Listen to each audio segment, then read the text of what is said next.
Can I make something good out of this? Can I make something good out of this? Chances are you will not be missed, 'cause you don't give a shit. Can I make something good out of this?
Why listen to what I need?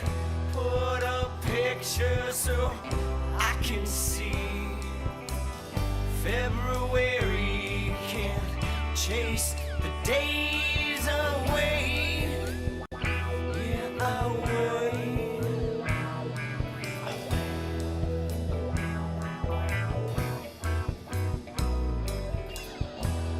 Why listen to what they say? Save yourself for another day. This one's coming, it's gone to the wind again. Yeah, again. Again.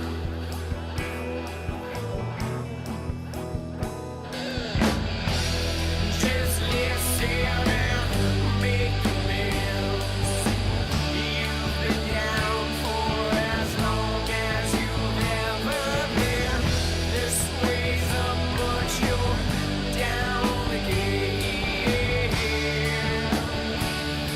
It's just like you to pull off what you thought you couldn't think today.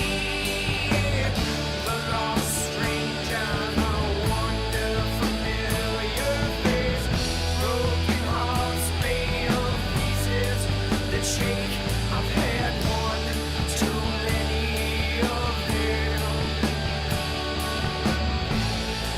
So now we greet.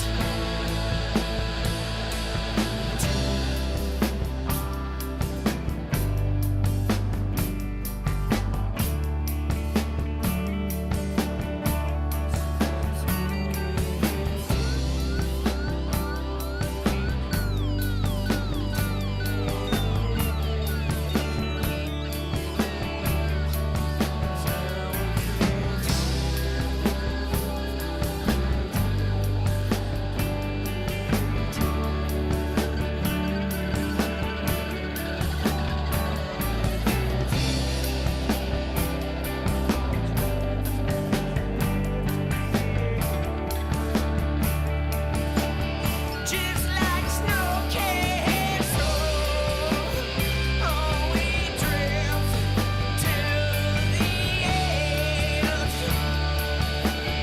Just like snow castle, oh, we drift to the edge. Just like snow castle, oh, we drift to the edge. Just like snow castle, oh, we drift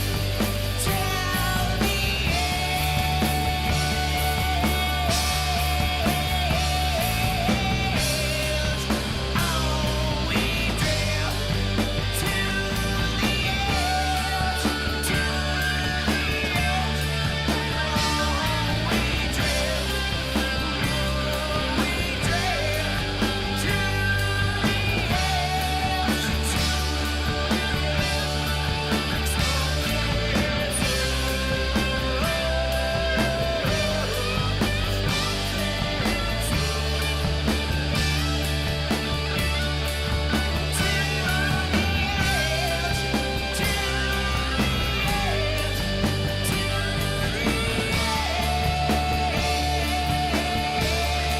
Yeah, yeah, yeah, yeah. Oh, we drift to the edge.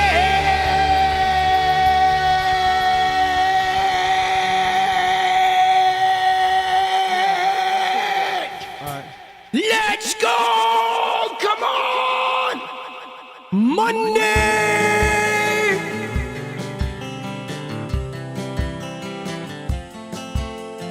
Whoa! Just like those MAGA snowflakes, we put a boot in their ass. Hey, I just want to change the world. I just want the perfect girl. I don't want to hang around. I'd rather be found. It gets better. I wonder. My pleasure together. Everyone's waiting, anticipating.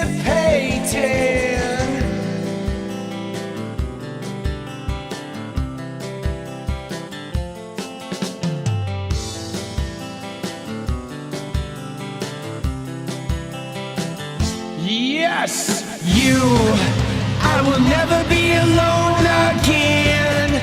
I'm immune to the things they said. My heart's unbreaking. Your radiant truth, I know that you will understand, because I finally found myself. My heart's unbreaking. You're radiant. Hey, I just wanna change the world, but I'm not gonna wait my turn.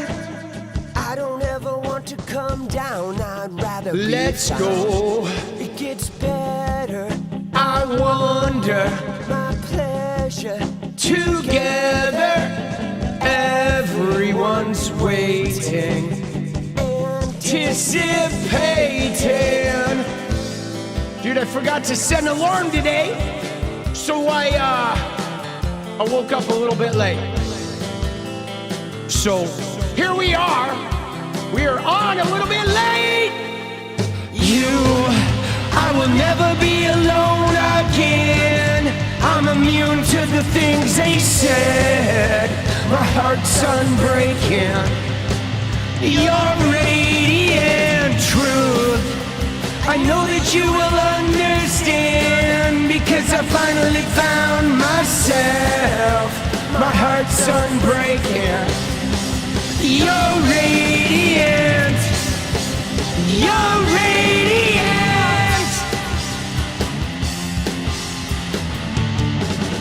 Radiate.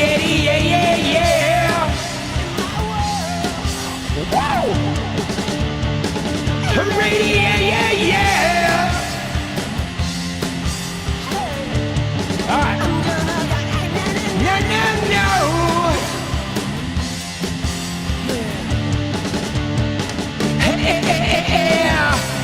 Whoa.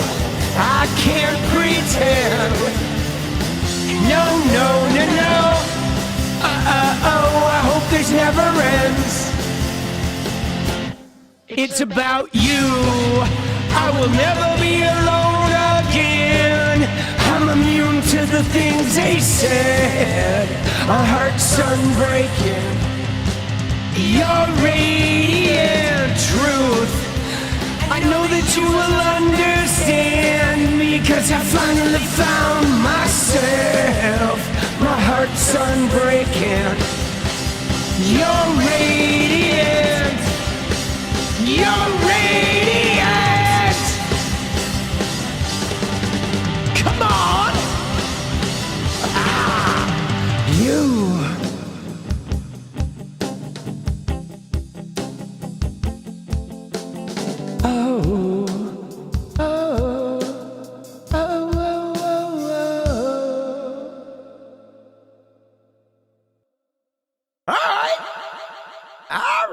All right.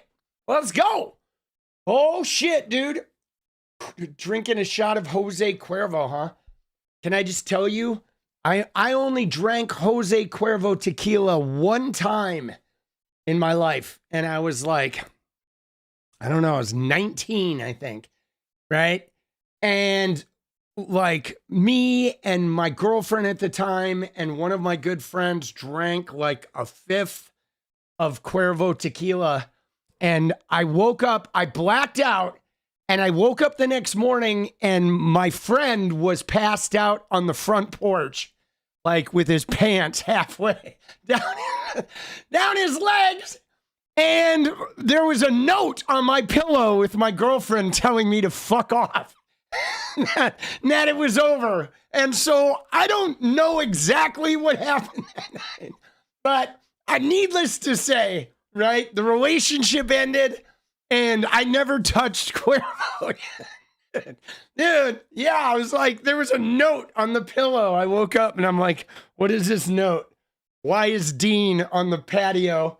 And what the fuck is going on? Bro, dude, that was the end of 𝗙𝗃𝗧 for me. I mean, dude, yeah, to this day, I have no real idea what exactly went down, but I do know that it wasn't good. Dude, it was not good. Oh, shit, boss. Oh, dude, that girlfriend, though, like, that girlfriend, her name was Tracy, and, like, can I just say, I'm going to dip into a personal story here for a minute, because I think it's valuable. Because her and my relationship was doomed from the start, okay? I mean, I've told the story about how we met. We met at a fraternity party, and we got on my scooter, and we drove to the Playboy Mansion, which was, like, very nearby where UCLA was. And we, like, were making out in front of the Playboy Mansion, and The Rock, like, was like, can we help you? Right? Because they could see us on the cameras. There's, like, a rock with a speaker in it outside the Playboy Mansion. And so, like, that we had this magical meeting, but she still lived with her parents up in Granada Hills. And her father actually was quite a famous, like, toy maker. I'm not going to go into the whole spiel about their family, but her father was like a toy designer, and he was pretty famous. You know, I mean, not famous in like people would recognize him, but everybody knew his toys. So that family had quite a bit of money. But the first time I met her dad, like, we went to her house and there was nobody there, and we were in her room and we were like fucking around, and I was like on her, you know, and like we were clothed, but it was like, you know, risque. And all of a sudden the door opened and it was her fucking dad. That was how he met me for the first time. Was like, just like kind of in the midst of like nearly getting it on with his daughter. It was just not good. And you know, because then all of a sudden there was like tension. And then what ultimately happened though was I ran out of money and I had to take a year off of school. And like, I figured, you know, oh, at least I have my girlfriend. I'll go home for a year and I'll like save some money up. But then what I found out when I quit college is like, she didn't really like me. I mean, she liked me, but she liked my stature in the fraternity, because I was like one of the sort of movers and shakers in this fraternity. I was super popular, like king of the hill type in the house. So once I was outside of the fraternity, she didn't like our relationship as much. And so, yeah, everything kind of went south. But it was all right, dude. It was a really fun 3 months. It was a great first relationship, you know, to kind of learn the ins and outs. But, oh man, dude, that was funny. That was funny, bro. Oh, craziness. But yeah, no, her dad was, needless to say, he was, and yes, it did. It started with a bang. It ended with a bang. But, you know, I mean, it's possible that after all that tequila, I may have opened up to her rather abrasively about how I didn't appreciate the way she was after we left the fraternity, right? I don't seem like a frat bro. Yeah, I know, Shane. I mean, I've been a lot of things. You know what I'm saying? Like, I was a super nerdy kid, and then I became an athlete and a championship swimmer. And then I went to college and I didn't have a party life in high school. So I reinvented myself as a fraternity guy. I did that for a couple of years. And then I got really disillusioned with the system. And then I dropped out and became a rock and roll guy. And so I've sort of lived a number of social existences, from being like the nerdy, awkward kid who was too shy to talk to being like the super popular frat guy, and then eventually being a rock and roller. And I think that that's kind of like how I've developed a worldview, you know, as I sort of explored a lot of different systems, if you will, you know. And so, you know, I mean, I was a lot different when I was 18, you know what I'm saying? Because guys, let me just tell you, okay? Let me just tell you, we were socialized to sort of be frat guys in the 80s. We really were. Like, I mean, everybody that I knew became like a stockbroker, or they became a lawyer, or they became, they were like business admin. A lot of people fucking, you know what I'm saying? A lot of people like went into, the tech world and shit. But I feel like, at least in California, a lot of young men, we were sort of like conditioned to believe that going into fraternities and being popular with the ladies was like the way you were supposed to do it. You know what I'm saying? I mean, it's just, it's possible because I was an athlete that maybe that was a thing that was more about the athletes, right? That maybe if you weren't an athlete in the 80s, maybe you were socialized differently, but we were socialized to be fraternities, to be in fraternities. Like, that was really looked up to.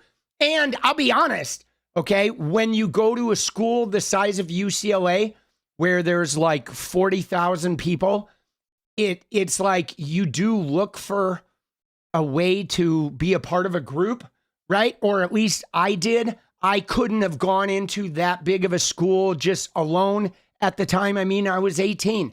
I really needed to be part of a group, and I wasn't living in a dorm, right? The kids who were living in dorms had like their dorm floor and shit like that.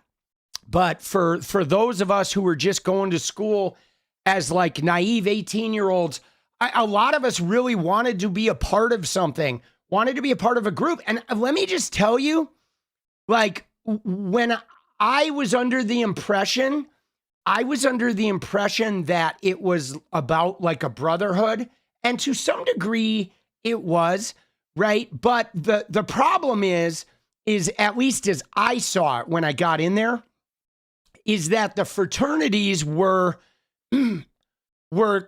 kind of like, they were about the brotherhood, but they were also very much like the like, I don't know. They're very much like the corporate culture, I think.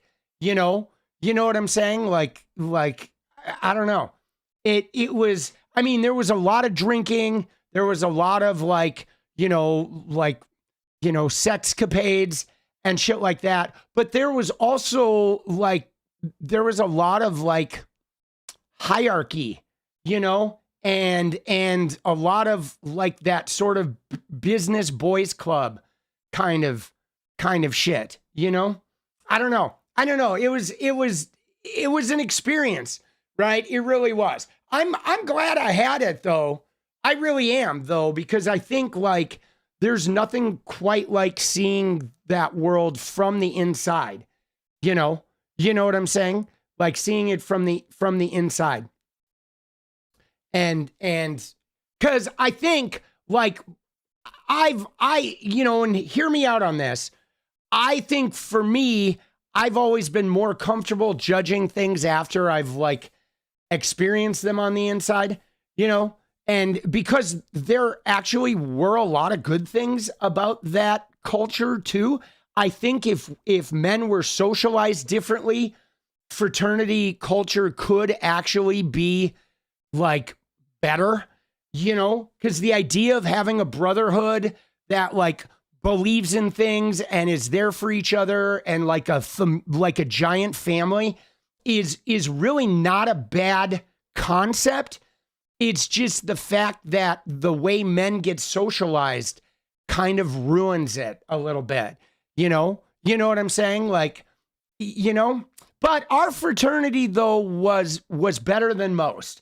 Okay. It's true. Our fraternity was better than most. They weren't grapey, and we had one of the first openly gay fraternity presidents, that I think maybe the first openly gay fraternity president at UCLA. You know what I'm saying? So that was pretty cool too, right? And for me in particular too, it was a predominantly Jewish fraternity. So I got to experience like the Jewish religion, which was really interesting too, having come out of Wisconsin where everybody's like Catholic, Baptist, or Christian, to get to spend a couple of years sort of immersed in the Jewish tradition was really eye-opening and cool as well. And that expanded my horizons quite a bit, right?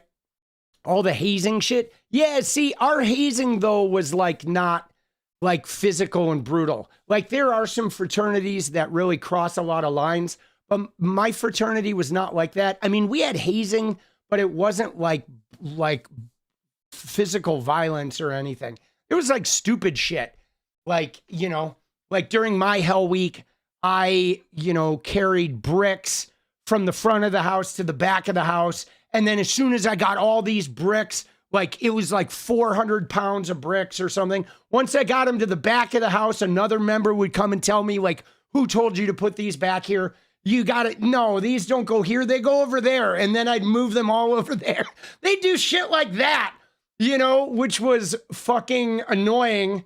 But it was like, they weren't trying to hurt anybody. They were just trying to exhaust you, I think, frustrate you. But yeah, I don't fucking regret it. You know what I'm saying? That's not okay. But see, if you sign up for that and you are like fine with that, I don't think that that's not okay. You know what I mean? Like, I mean, I think as long as it's a mutual decision, you know what I'm saying?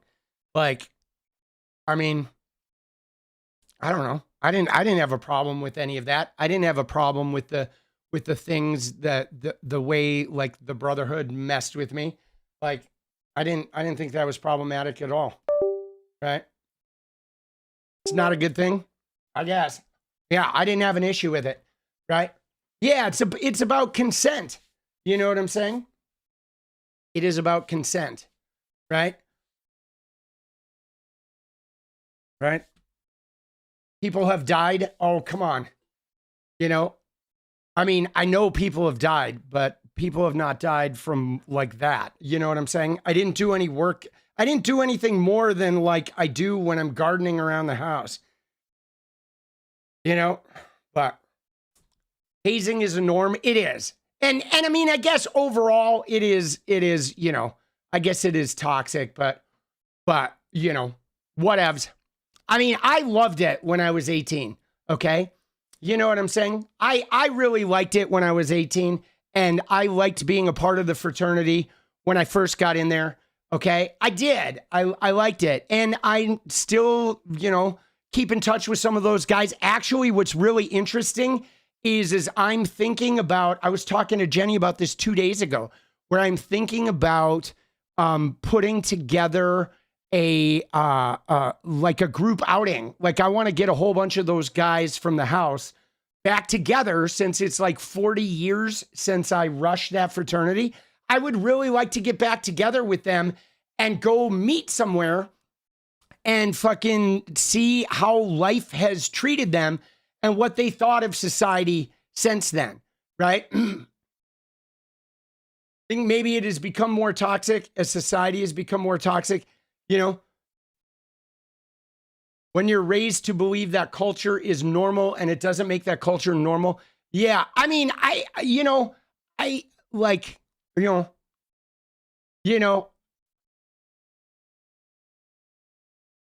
mean, you're allowed to have your own opinion of it, and that's fine.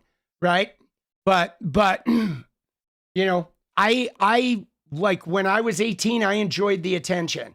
I did. I enjoyed the attention. I enjoyed like them liking me and fucking, I guess maybe that's the thing when you're like, fucking when you're 18 and insecure and whatnot.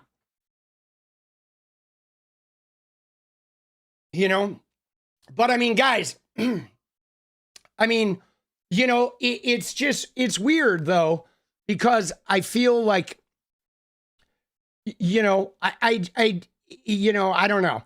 I mean, there's a lot of things I didn't like about the fraternity, but that was not one of them, you know. But like, guys, you know, I'll be honest though, I feel like there is, and maybe it's not hazing necessarily, right? But there is pressuring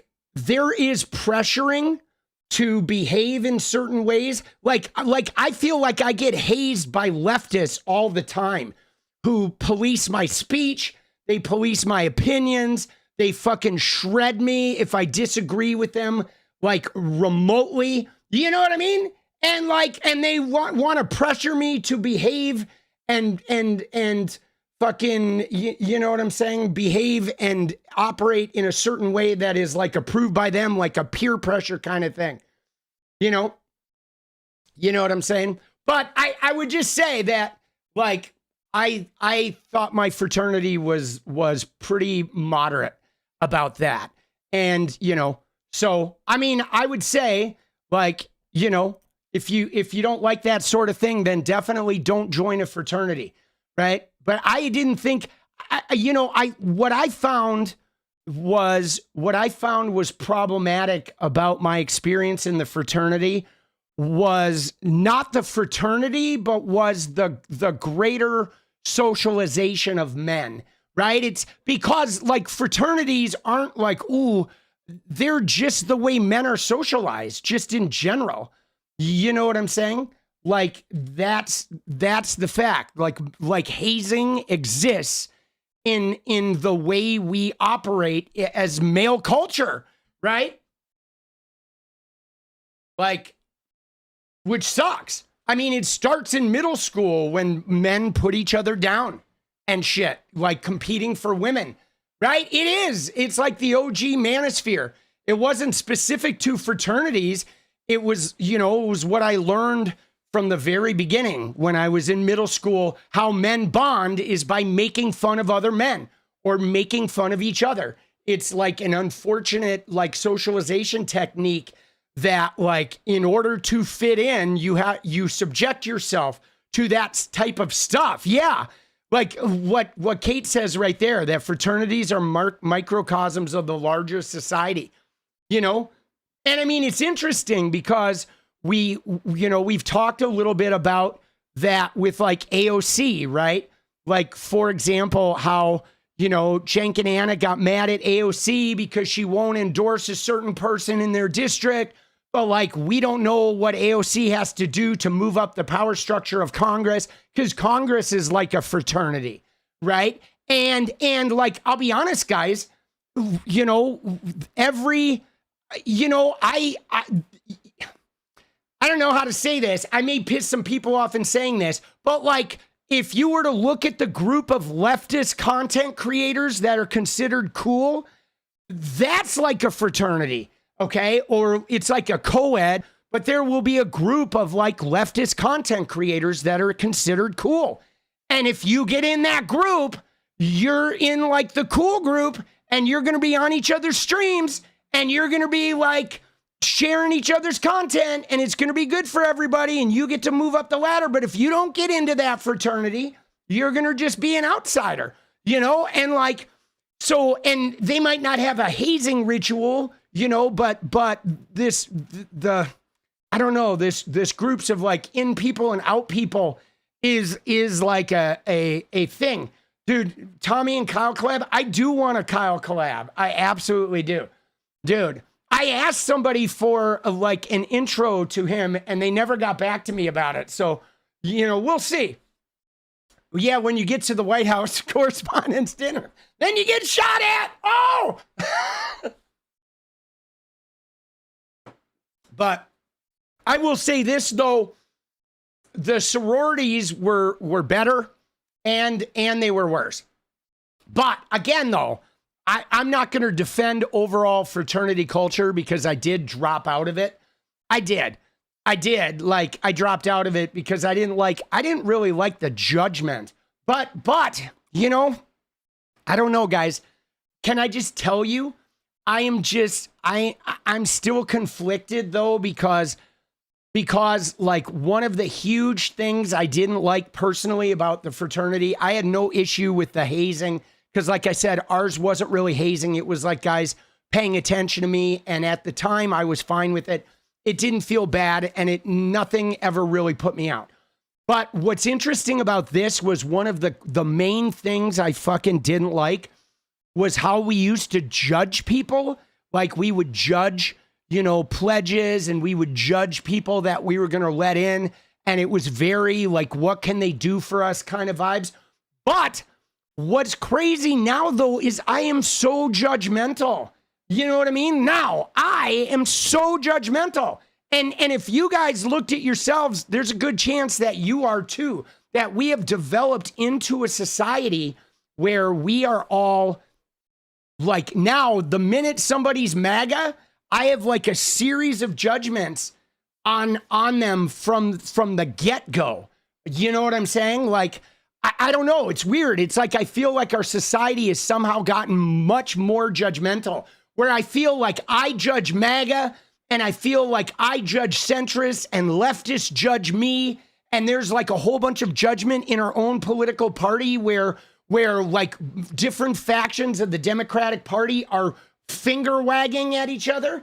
And like, man, we're really like, you know, I don't know, dude. It's pretty wild. It's pretty wild how our whole society has become a lot of things I fucking hating. You know what I'm saying?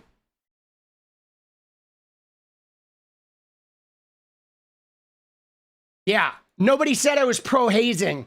And so you can get timed out. I'm tired of your shit, okay? Boss, let's be clear about that. All right? If you're going to be like poking the bear always in chat, I'm going to fucking time your ass out. Okay? Cuz, you know, like, you know what I mean? I'm serious. I'm getting tired of people who come into chat every night and want to like be acerbic. You know what I'm saying? Seriously. It's like, get timed out. All right? If you don't like it here, go somewhere else. You know what I mean? Like with your fucking judgments. I'm serious, dude. Yeah. There you go, baby. Let's go. There you go. You can judge me silently. Dude, yeah, no, there's a couple people in chat who like to come in every night and just create friction. I'm going to start timing your fucking asses out. I'm serious. I'm tired of that shit. You know, you can go create friction somewhere else. Okay? I'm done with it. You know, and it's always the fucking super leftist people too that are that fucking annoying. Like I said, they're the ones, the finger waggy ones. You know, it's like the super leftists are so judgmental. And you need to get over that shit. Seriously, you need to get over that shit. Right? Get over it. Let's go. Dude. Let's go. No, I'm fucking tired of that shit. Seriously. Right?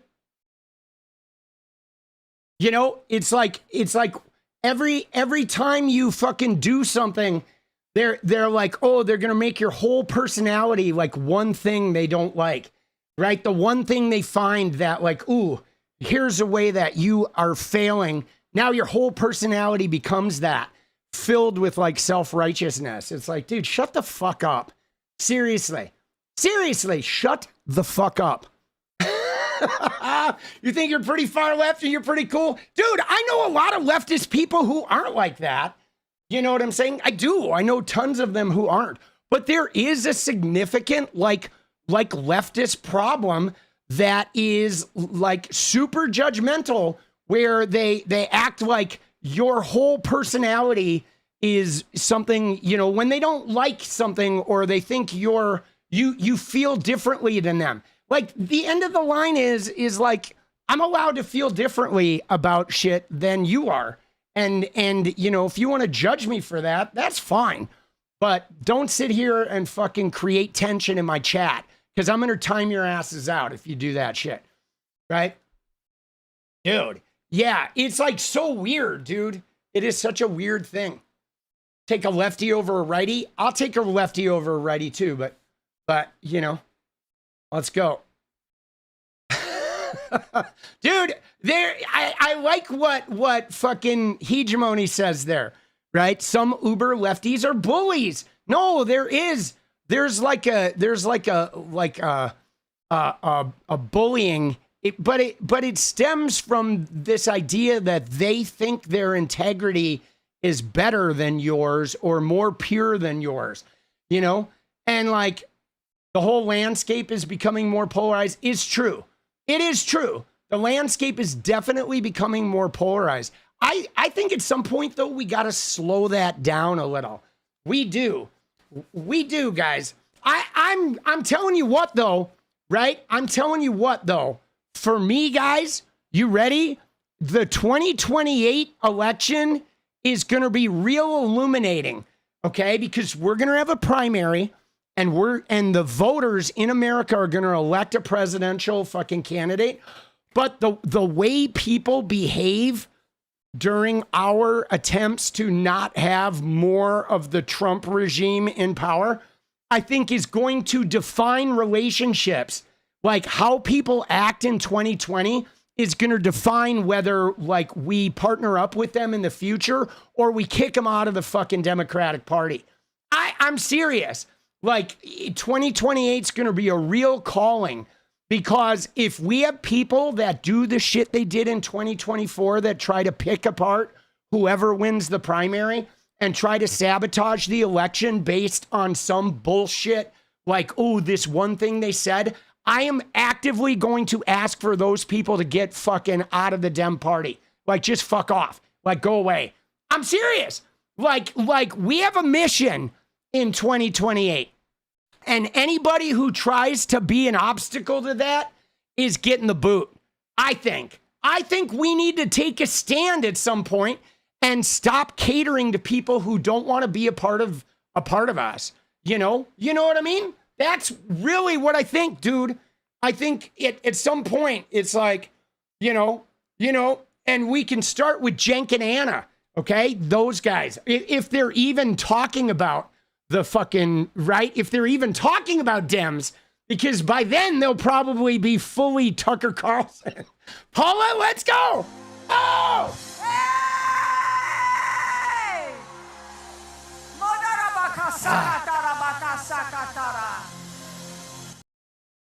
Let's go.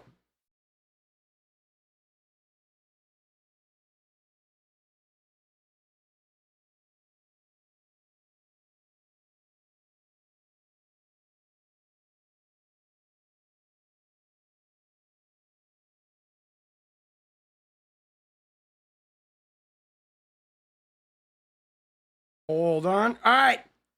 Dude, let's go. Now, speaking, yeah, dude, no, we got to take the House. Let me just tell you guys, let's get into this now. We've had our little introductory whatever, right, about like, you know, whatever, blah, blah, our personal stories. But so let me just tell you right now that they're starting. Okay? I mean, they're starting more of the same. You may have noticed, okay? You may have noticed that we are literally in, it's like Charlie Kirk number 2, okay? Now, think about this, guys. Think about what is going on. Dude, Blossom, let's go. Dude, there was somebody earlier, too. It was Jolie. Jolie said, hi, friends. Thank you, Jolie, for the membership. Let's go. We appreciate you. But so, guys, think about what happened after Charlie Kirk, okay? Charlie Kirk gets shot, and there was this huge, like, wave of, like, leftists are violent. All of the right-wing influencers were dispatched to Chicago and Portland and LA, and they were trying to, like, fire up the protests. They were trying to get the protests against ICE to be violent, remember? And then they centered it around the Virginia election, and Jay Jones won even though all their commercials were like, he wants to kill your kids. Well, you may have noticed we're reliving the same thing. This is what they do. We're every 6 months, there's some episode and they're like, the Dems are violent. The radical leftists are violent. Oh my God, they're trying to kill us. They're going to kill us. If you don't vote for Republicans, you're all going to be dead. They're going to hunt you down. And guys, they're doing it again. And it seems to center around Jimmy Kimmel. Okay. And it centers around this Jimmy Kimmel fucking clip right here. Hold on. All right. It was this Jimmy Kimmel.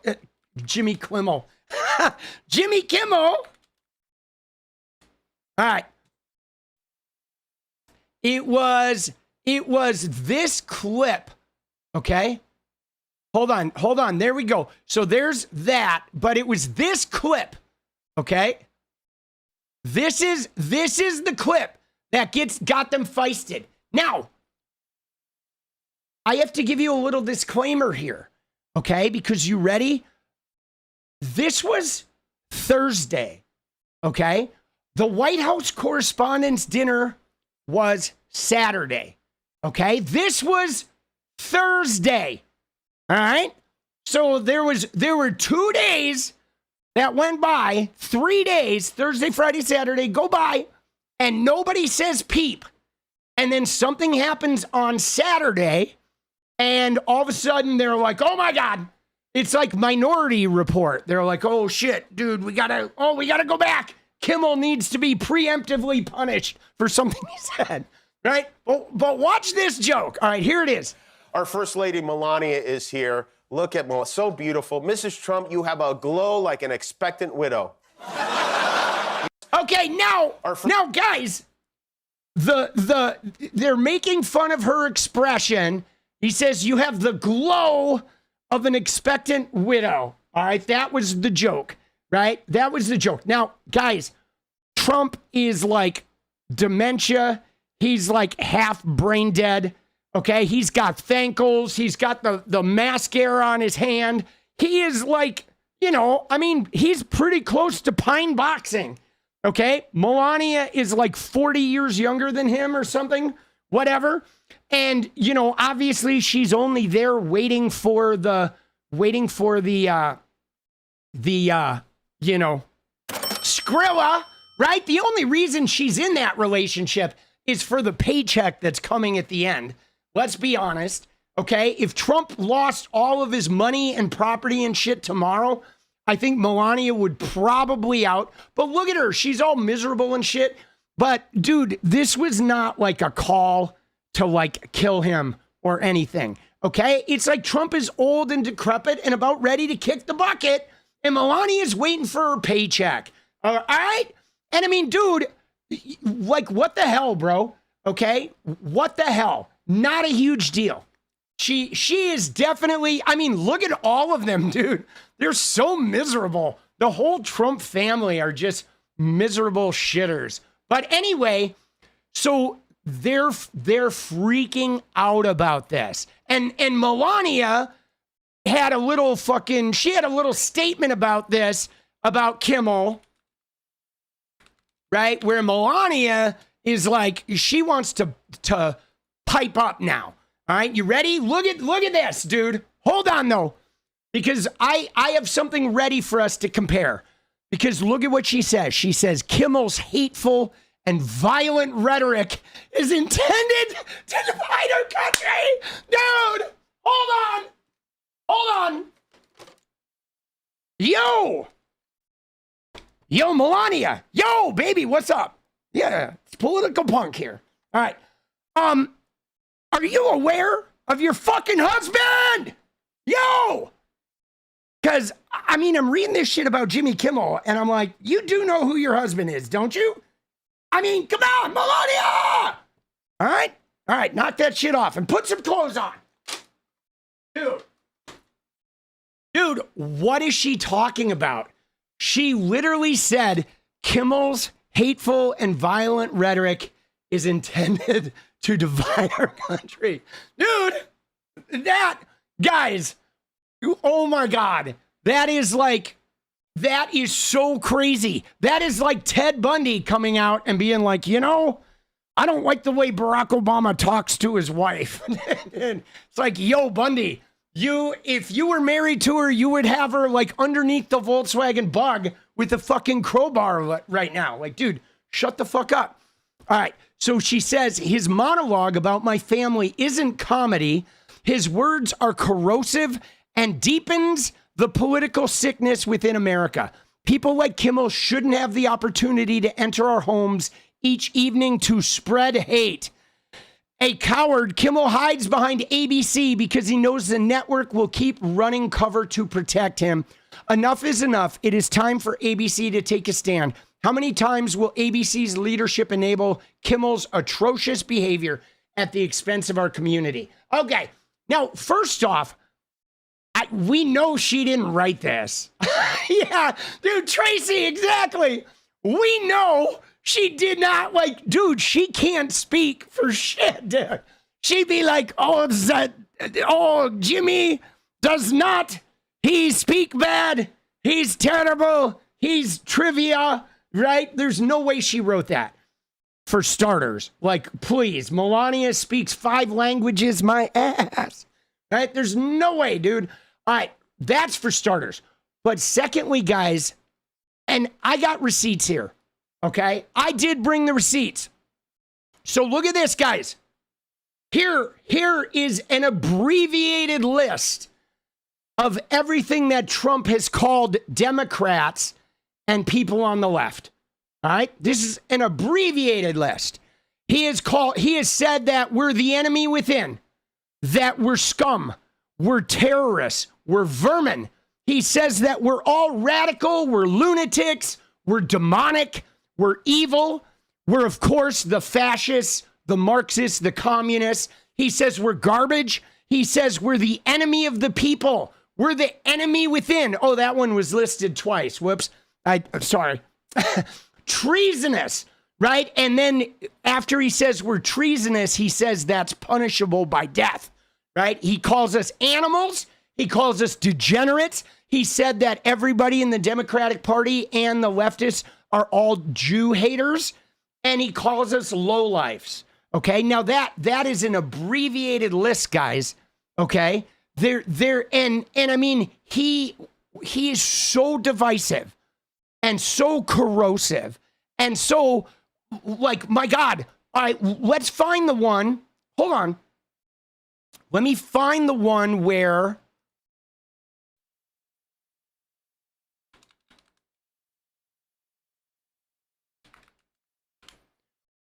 just recently, guys, okay?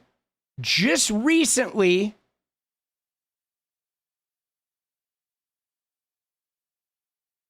he made a comment.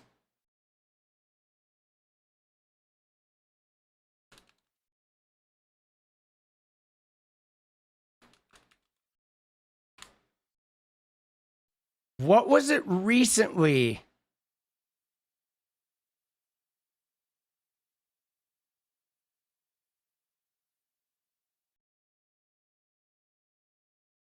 There was just a recent fucking, right? Oh, yeah, here's one. It's the great big beautiful bill, which has been mischaracterized, but now people they don't want to talk about it because it's so good, the enemy, because it's so good for everybody. It's the greatest piece of legislation ever passed. So there he refers to as, oh, no, right here. This is the one, right? This is what I was looking for, guys.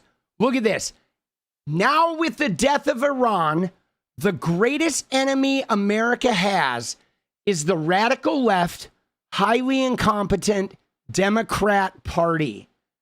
Guys, March 22nd, that's 1 month ago, okay? 1 month ago, he goes to war with the country, for Netanyahu, mind you, okay? But he goes to war with the country, bombs them, blows up a school of young school children. And after he goes to war with the country, he says, now that I've killed that country, the greatest enemy America has left are, 60% of her own citizens. Like, literally, this is 1 month ago. he's saying that now that he's killed Iran, what he wants to do, presumably, is to kill all the Democrats. I mean, give me a fucking break. This right here is like basically saying that, you know, we should bomb the Americans that are not MAGA. I mean, what are we talking about? There's no bigger example of how Donald Trump really feels, you know? And Melania, here, let's go ahead and post this.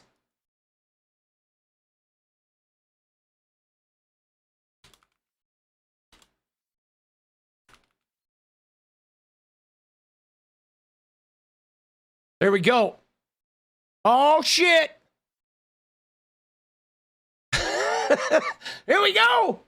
Oh, dude. It is seriously, dude. This is demented, though, bro. Kimmel. Why are they so, guys, why are they so after Kimmel? You know what I'm saying? Like why do you presume they have such a hard-on for Jimmy Kimmel? Because this has been a relentless pursuit of theirs with the Jimmy Kimmel thing. What do you think, dude? Why do you think they hate him so much? Dude, I saw a fucking super dance party goal. Good call. Why do you think they we need a pine boxer, dude?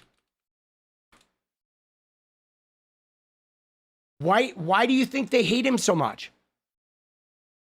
I mean, he has a pretty wide audience, right? He does. He definitely hits the nerves. Yeah, he does. But he's pretty accurate, right? But it's so weird because they're fixated. I mean, they were fixated on Colbert. Yeah. And you know what it is though, guys? You ready? I have a theory about this. And hear me out on my theory. So Jimmy and Colbert are like mainstream Hollywood. Okay? Donald Trump could never be mainstream Hollywood. Okay? Mainstream Hollywood always rejected Trump. They rejected him. They hated him. Okay? Trump was on The Apprentice. He was a cheesy reality TV show. Even though it made him rich and whatever and made him famous, he was never inside Hollywood because he was a goofy-ass personality. He had no clout. He was never going to have his own show. He wasn't like everybody hated Trump, and they just kind of used how much they hated him to sort of like, you know, make that Apprentice show, reality TV. But so what's interesting is I think Trump looked at Colbert and Jimmy Kimmel, and he resents them because they're symbols of a type of mainstream embracing that Trump could never have, okay? That, like, even the right-wingers, they say they hate Jimmy Kimmel, but they fucking love him. They laugh. They know he's funny as shit. You know what I'm saying? They do. He's so good, dude. His show is so good, they fucking hate him. Dude, Ella, let's go. I think he's a symbol, though. I literally think he's a symbol of something that Trump can never be. And so I think Trump wants to fire him like really bad. Like Trump being able to take power over him. If he can get him fired, then Trump is like, aha, right? You guys excluded me from the club. Like you guys think you're so much better than me, but I can get you fired, you know? And like, I think that's a big fucking reason. Because you'll notice, guys, he doesn't really go after like Jon Stewart, okay? He doesn't go after, you know what I'm saying? He specifically goes after like the mainstream establishment Hollywood guys, you know? Yeah, dude, jealousy, big jealousy, dude. I mean, dude, Kimmel is so beloved. Like, dude, I just, you know, here's what I say though, guys. I say this, you ready? Kimmel stays, Trump goes. That's it. That's my, you know, here, MAGA, I'll make a deal with you, MAGA. Kimmel stays, Trump goes. That's it. That's my final offer. We're not negotiating. It's a take it or leave it deal. Okay? Kimmel stays, Trump goes, and all of you MAGA can fuck directly off. Right? Seriously. It is so, I mean, it's so tiring. But look at this, guys. Look. The group chat, you know the group chat that we talked about, guys? The group chat is all about Jimmy Kimmel today. Because look at everybody, dude. Look at Benny Johnson. Okay, Benny Johnson says Jimmy Kimmel addresses calls for him to be fired by First Lady Melania, and Donald Trump claims his expectant widow joke was about their age difference, not assassination, regardless of his intent. He was joking about the president dying and Melania being happy about it, which does not belong on taxpayer-funded airwaves. Hey, Benny, fuck you, buddy. Dude, if Trump can be on taxpayer-funded airwaves, then Jimmy Kimmel can be on taxpayer-funded airwaves. Dude, wait, what happened to comedy? Legalize comedy. Yeah, what happened, bro? I thought comedy was legal again. Oh, shit, dude. Well, sometimes you wake up in the morning and the First Lady puts out a statement demanding you be fired from your job. We've all been there, right? You've been there, right, Guillermo? Yeah, sure. As you know, they had to cancel the White House Correspondents' Dinner in Washington on Saturday night after a man with multiple guns and knives crashed the party and may have shot a Secret Service officer. Fortunately, the guy was wearing a bulletproof vest and is okay. They're not sure exactly what happened, but they got the guy. He was charged today. No one was hurt, thank goodness. A lot of people were shaken up on a night that is supposed to be lighthearted. The White House Correspondents' Dinner, if you don't know, it used to be an annual event before Trump showed up. But every year they'd have a comedian roast the room. The president, the vice president, members of the press, everybody got roasted. I did it once. So good. It was a lot of fun. But this year, they said, no comedian. We're bringing in a mentalist instead. So on Thursday, 3 days before the event, in order to keep that cherished tradition alive, I did my own version of the Correspondents' Dinner on my show. I put on a tuxedo. Dude, you remember when Michelle Wolf was the one, she did it, and she made fun of Sarah Huckabee Sanders? Oh, my God, guys. You ready? Remember? This was so good, dude. Oh, she destroyed her. Watch this. This was the White House Correspondents' Dinner in fucking, like, Trump's first term. And of course, we have Sarah Huckabee Sanders. We are graced with Sarah's presence tonight. I have to say, I'm a little starstruck. I love you as Aunt Lydia on The Handmaid's Tale. Mike Pence, if you haven't seen it, you would love it.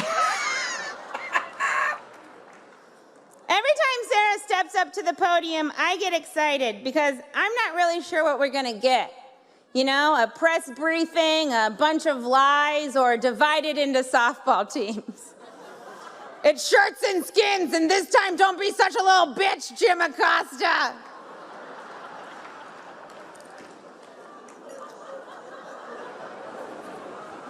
I actually really like Sarah. I think she's very resourceful.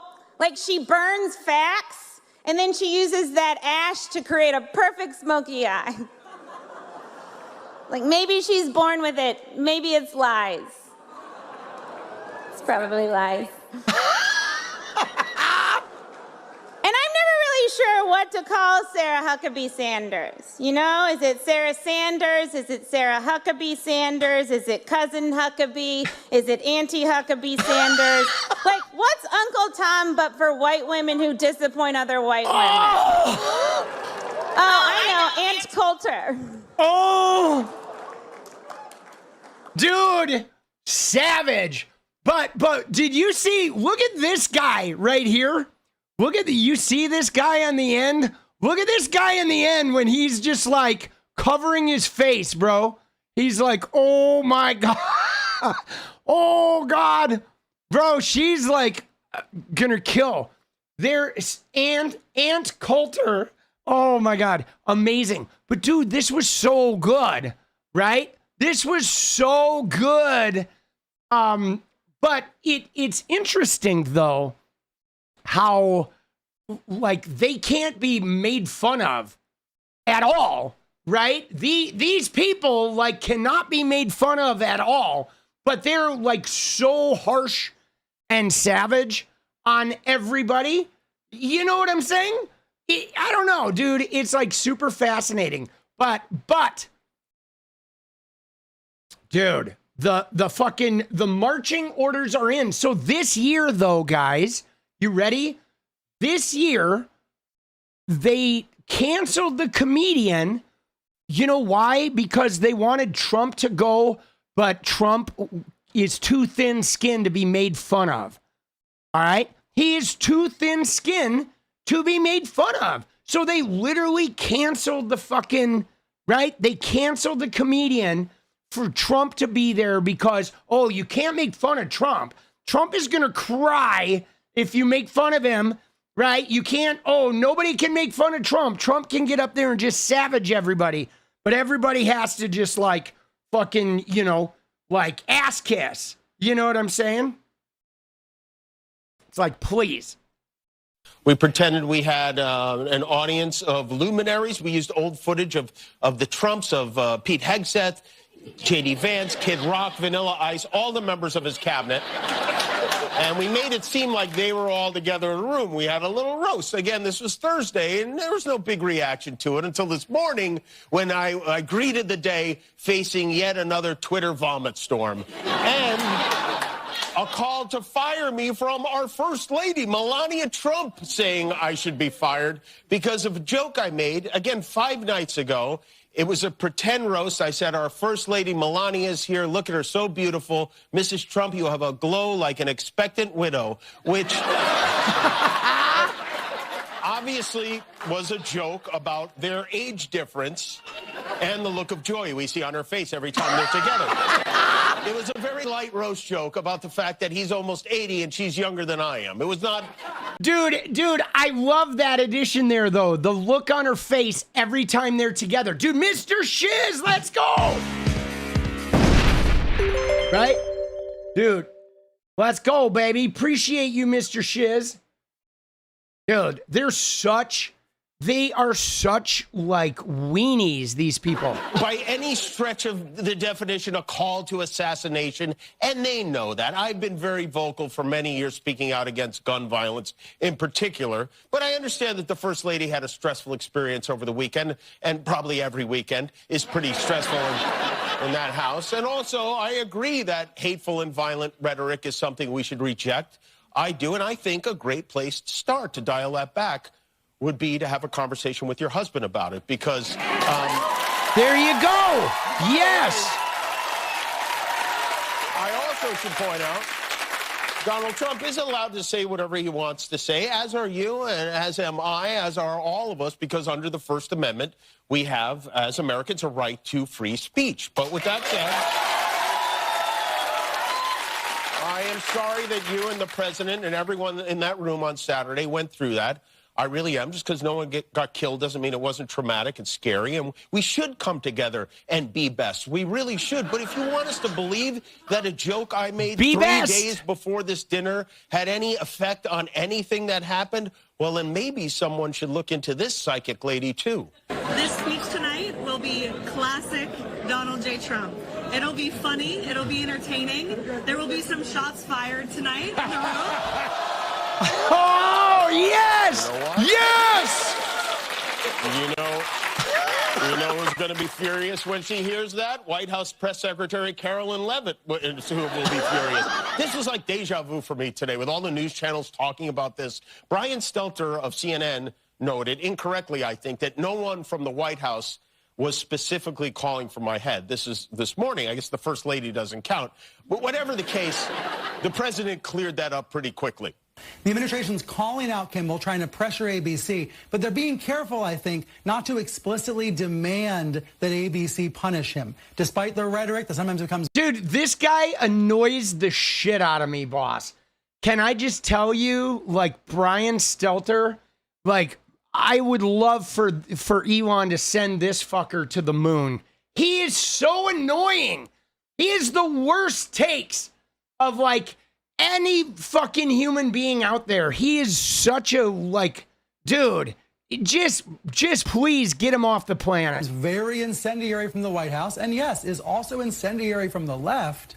These stress tests have been passed, and we've not seen demands for silencing be followed through by government censorship.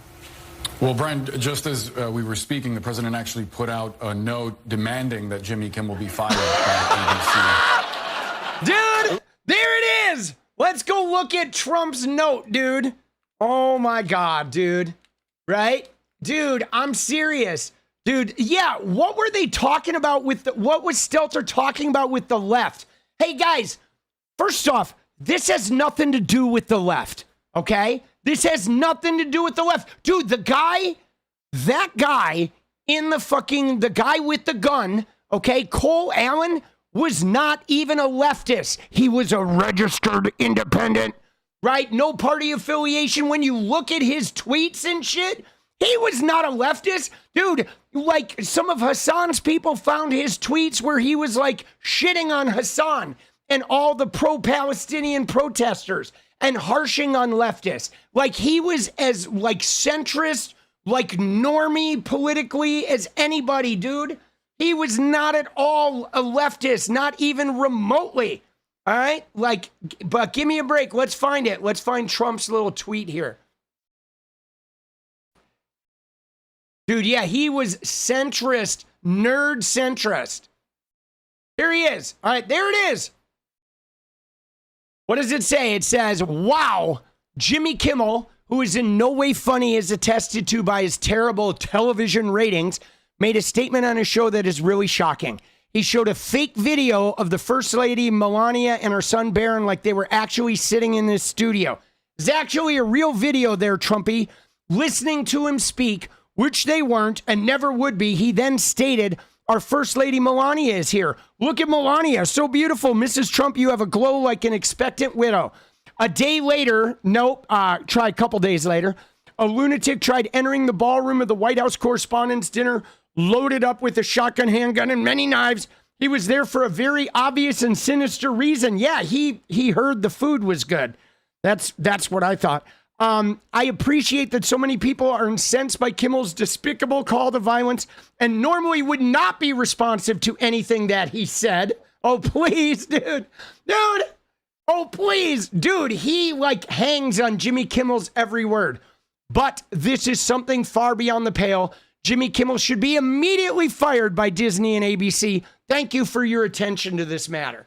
Dude, he clings to Jimmy Kimmel's every word, boss. What a fucking clown, bro. Oh my God. Dude, I am so tired, okay?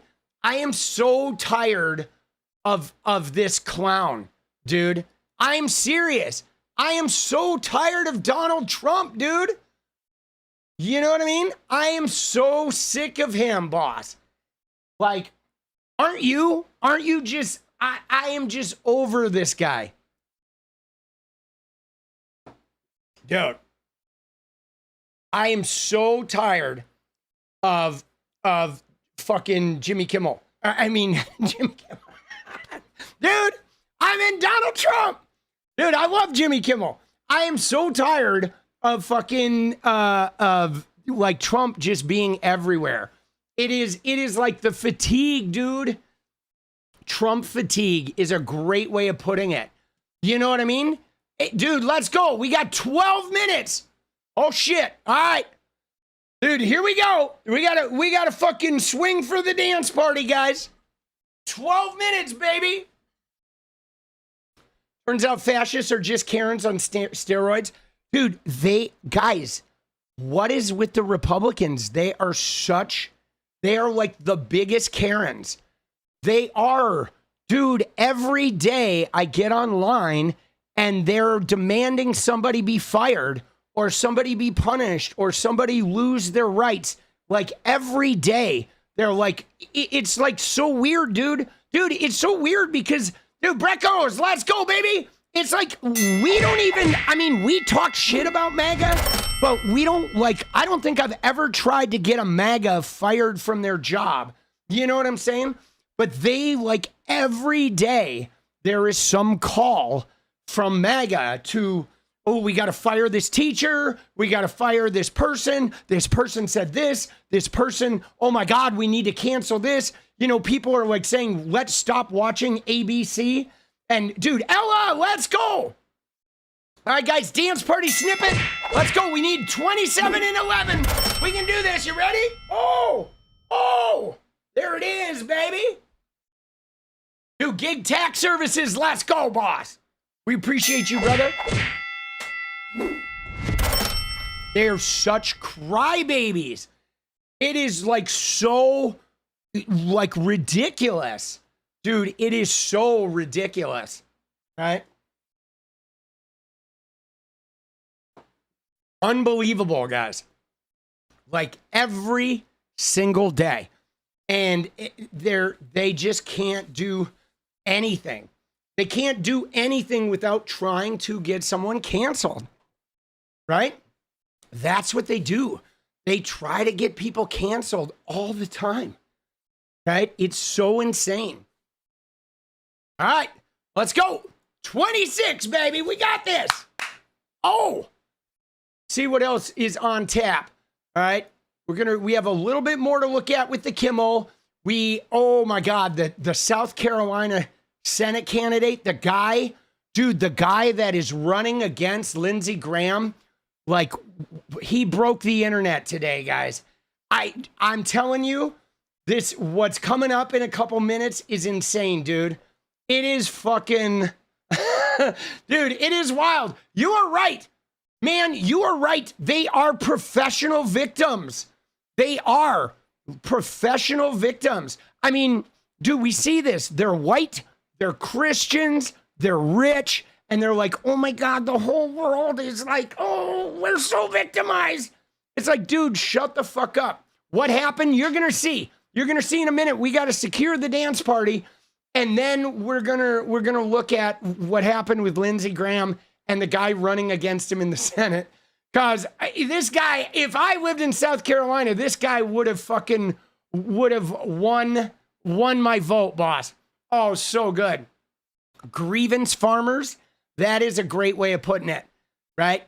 Dude, they are so like, dude, they're such crybabies, boss. It is fucking insane. You know what I'm saying?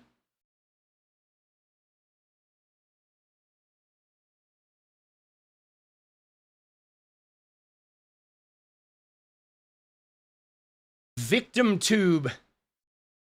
Dude, Victimized, a banging Linkin Park song. Jenny loves Linkin Park. Loves Linkin Park. That was like her favorite band.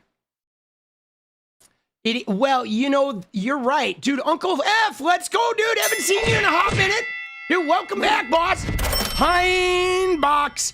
All right, guys, 25 and 8. We got this. And you're right, though, Midnight. The Republicans are grievance politics. Okay? Their entire brand of politics. I mean, when you look at it, their entire worldview is based on resentment, right? I don't want to have my tax money pay for your shit, right? But I want your tax money to pay for my shit, right? And they're like, the immigrants caused this, the LGBTQ have caused this, blah, blah, blah, right?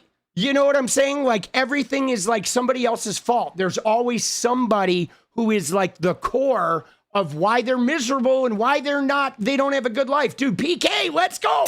Dude, Steph sells something by the seashore. Let's go, baby. Let's go. All right? Dude, let's go. Here we go, guys. 23 away. We got this. A little more teaser. Oh, let's go, Trumpy. The Trump arch. And we are going to look at the ballroom because now, guys, can I just tell you, I don't know if you saw the headlines today, but a bunch of reps are now coming forward. Rand Paul, Lauren Boebert, they're coming forward saying, oh, our first priority needs to be this ballroom. And they want $400 million in taxpayer money. Let's go, fellow punks. Eli, good to see you.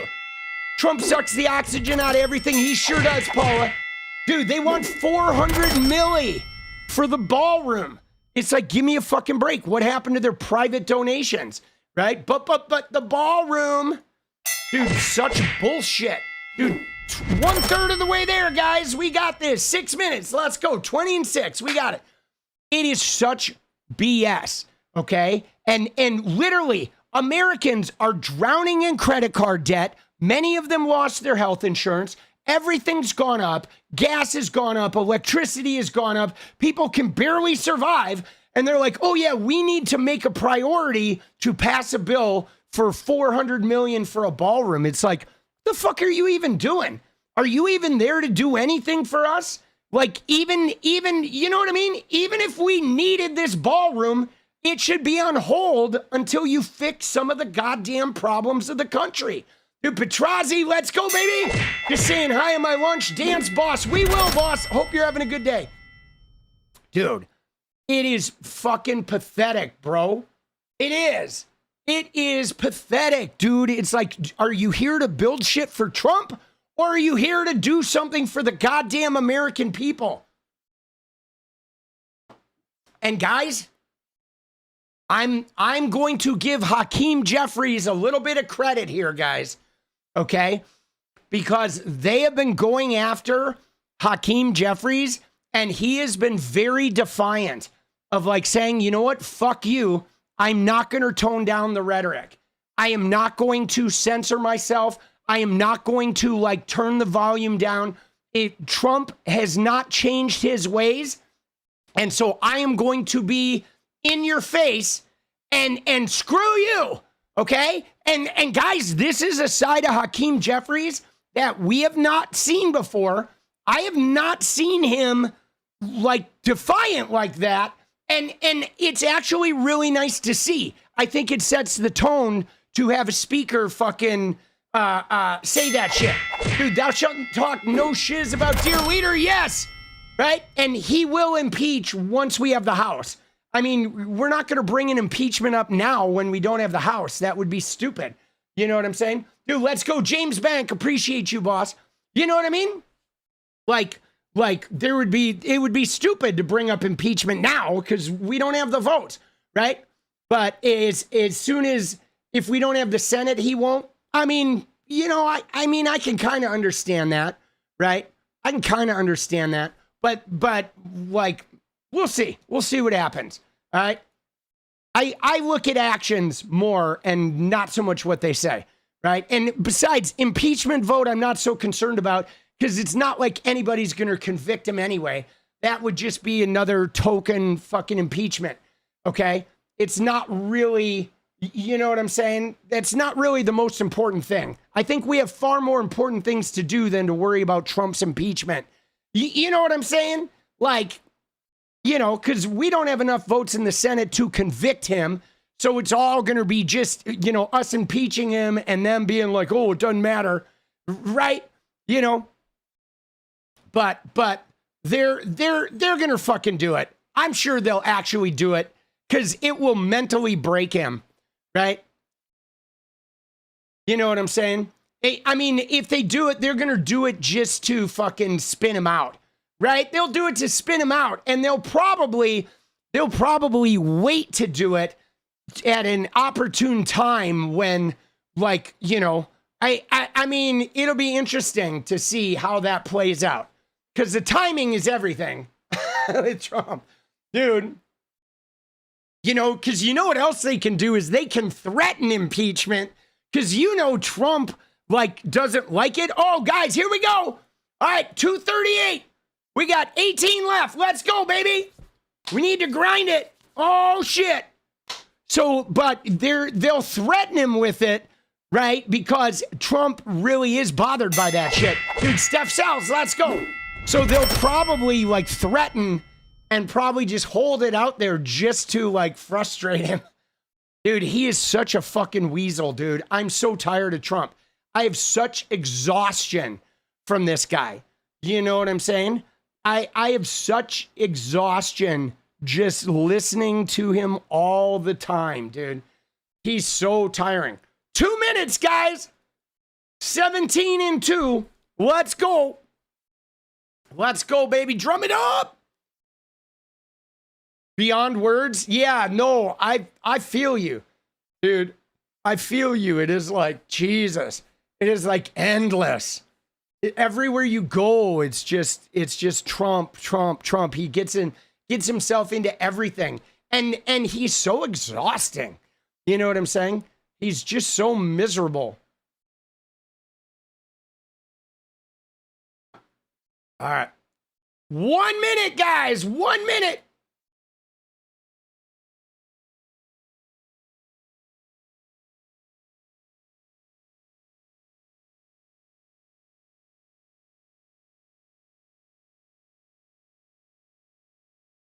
Dude, Kate, laugh in the face of fascists and dance. Let's go. All right. Dude, fucking Uncle F, let's go. Fascist fatigue is real. You got to take care of yourself. It is. Dude, it's just so bad, guys. It is like Trump is relentless. Ella, let's go. Oh, the 40 seconds. All right, we're gonna reset it. We'll reset it for another 15 minutes. All right, since we're halfway there. All right, so we're gonna I'm just gonna start it over. Okay, we're gonna start it over, and we'll remove that. Let me refresh the window, and we'll start it over with the half one. Dude, the Warrior Widow, let's go. Oh, thank you, Warrior Widow. Dude, I love the stickers. They're so cute, dude, with the hippos and the pears. Like, I love those, dude. They're so cute. I love hippos. I see these videos of hippos on Instagram, like eating watermelons and shit, and I find them to be the most charming thing out there. Trump want a temple? You put a video in Discord. Let's go, Victor. All right, let me fucking refresh the window. And yeah, I saw Katie Miller, dude. It's got to be Elon's baby, right? We know that Katie Miller is pregnant with Elon's baby, don't we?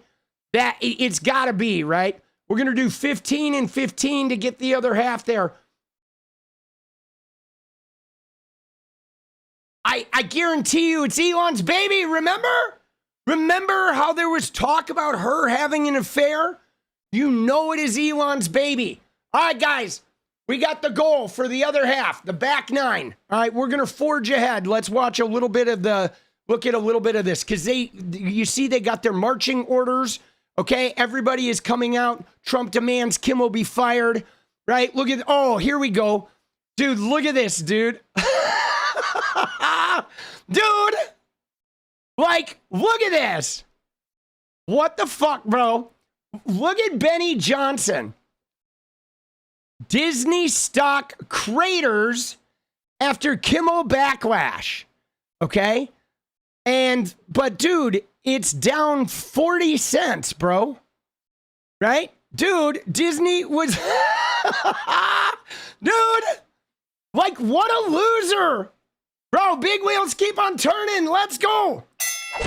Dude, look at these fucking disinformation peddlers. Okay? Look at this, dude. Disney stock craters. Oh my God.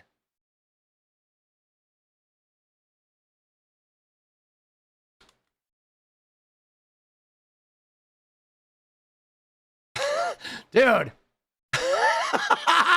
Dude. Craters? Oh, shit. I don't have anything witty to say at the moment. I'm going to save that one, though. I'm going to go back there. I'm going to rip Benny a new one.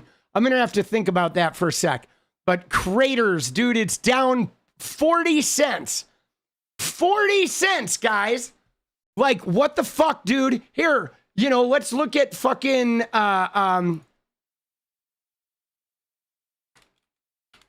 you ready? Let's look at Trump media stock, okay?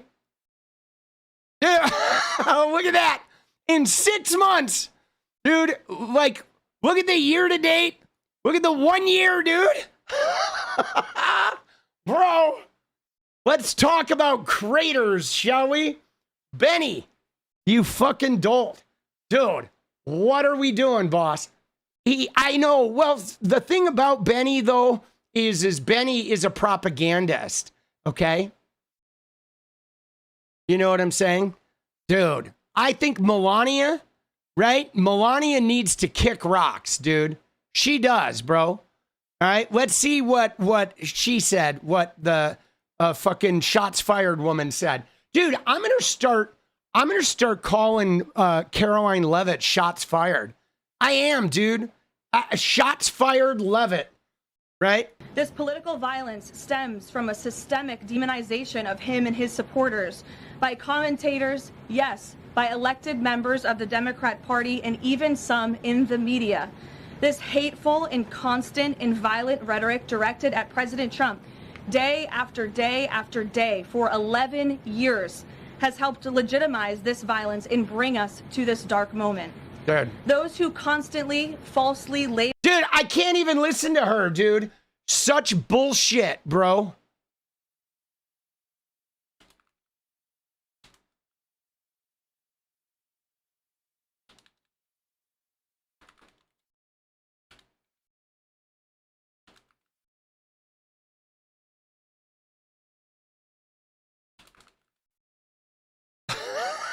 Dude, like, bro, seriously, I can't wait until she goes and gives birth so we won't have to hear her fucking see her gums flap anymore. But goddamn, dude, Benny Johnson is like, every tweet of Benny's is about Jimmy Kimmel, dude. Like, what is, do you think Benny wants to, like, Jimmy Kimmel? Because, like, every tweet, dude, when I look up Melania and Kimmel, every tweet is coming from Benny. Everyone. Dude, it's so crazy, but look at them. They're all like, ABC facing major backlash. No, you're not. No, you're not. Dude, fuck that. Dude, Kimmel stays, fucking Trump goes. Okay, that's it. Kimmel stays, Trump goes. All right, guys, 10 minutes. Here, let's secure the dance party. We're done with Kimmel. We're moving on. They are all so jealous. We're moving on to the senator from South Carolina. Okay?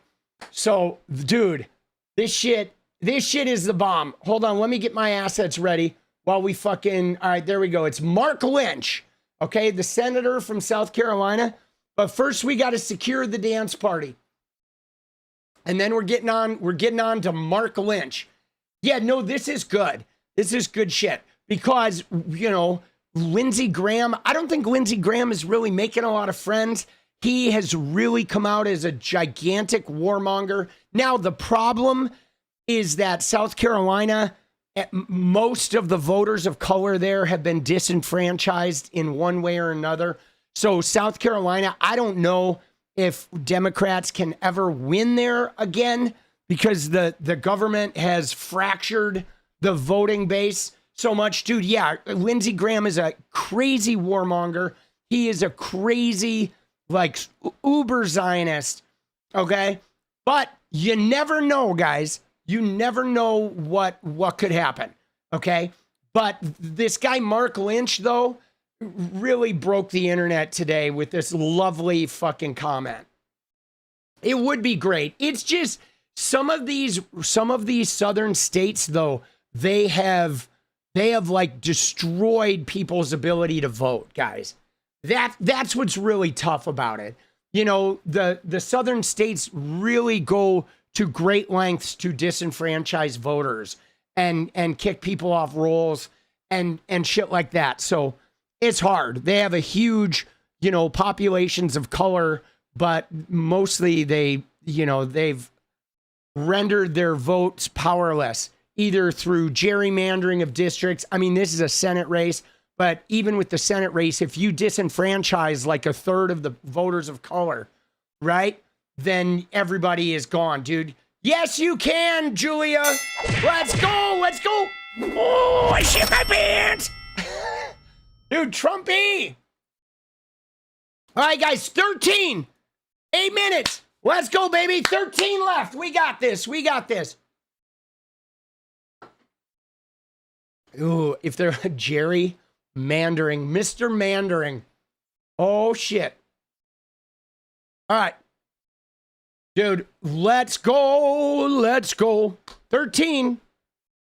I like the Trumpy voice. dude, Lindsey is so bad. He's so bad. We got to figure out what Trump has on him, right? What does Trump have on Lindsey Graham? Like, what the fuck, bro? I've not seen anybody so, like some of these guys. Also, dude, was it Andy Ogles? I think Andy Ogles today was the one saying that, you know, you have these Republicans now. Andy Ogles went on some podcast and was like, yes, I heard a reporter at the White House Correspondents' Dinner saying she hoped Trump got shot or something. And it's like, yeah, sure you did, right? Dude, they're coming out of the woodwork with their bullshit stories, trying to like convert this into some type of political clout. You know what I'm saying? They want some sort of political overreach to come out of this. All right, guys, 13, baby. Let's go 6 minutes. This is it. Let's get it. Let's get her done. Dude, I'm gonna need a dance, boss. I'm serious. I'm gonna need a dance. 𝗙𝗪𝗏𝗡𝗍. Dude, they gotta have something on these guys. Dude, I'm still trying to catch up on sleep. I slept till like 3 o'clock today, boss. That is not usual for me. I forgot to set an alarm and I literally just slept the whole day away, which I guess I needed it, which is fine, right? But, you know.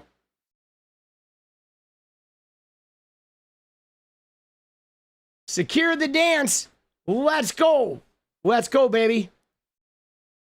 You do citizen? What is citizen? 5 minutes.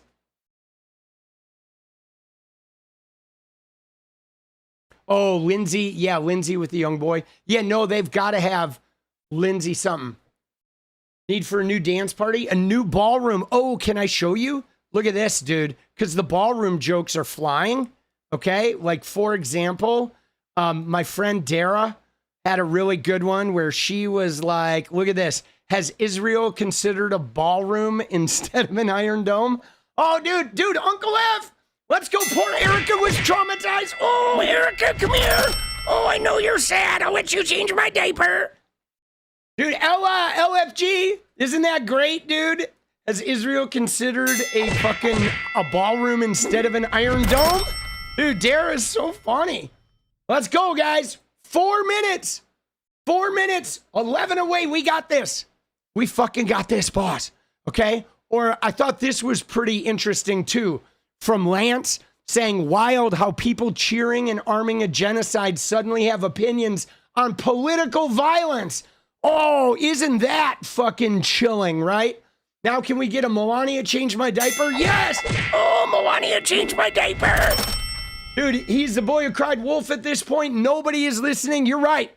Dude, that's it. I think it's going to be Jay Jones, guys.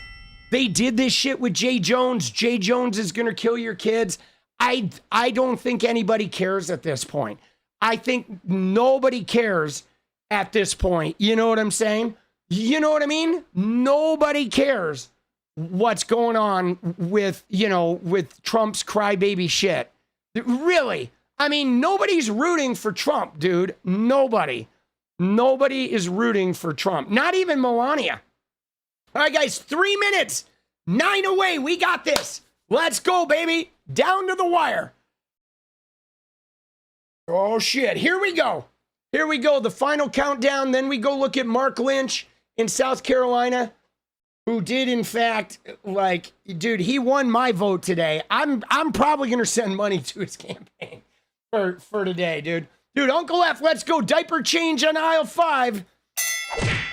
Attention, we need somebody on aisle 5 to change the diaper of an 80-year-old man. 80-year-old man shits himself. Dude, Trump. Oh, fuck, dude. The guy in retirement governing America. Dude, I don't know, man. I'm like, I don't want to root for somebody's demise. You know what I'm saying? But, like, dude, we're at the point. Dude, Paula, let's go. We're at the point where it's like, here's me and here's, like, Trump. And I'm just like, I'm about at the point. Dude, I'm about at the point, dude. Like, you know, you just get to a point where, all right, guys, 2 minutes. Let's go, baby. I gotta plug that shit in. 2 minutes.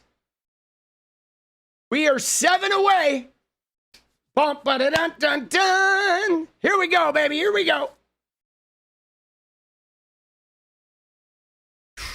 Dude, Melania is brutal. DDR, baby, DDR. I don't know, man. I've never seen such fealty to a political figure, right? Like, you know, even like Reagan, you know, like, I don't know. He didn't have the same fealty, right? Donald Trump has this, like, where people worship him, and then he, like, posts a picture of him as Jesus, and all the Christians are like, okay, you know, oh, yeah, he's a doctor. Dude, it's like, what the fuck is wrong with these people? 1 minute, guys. Let's go.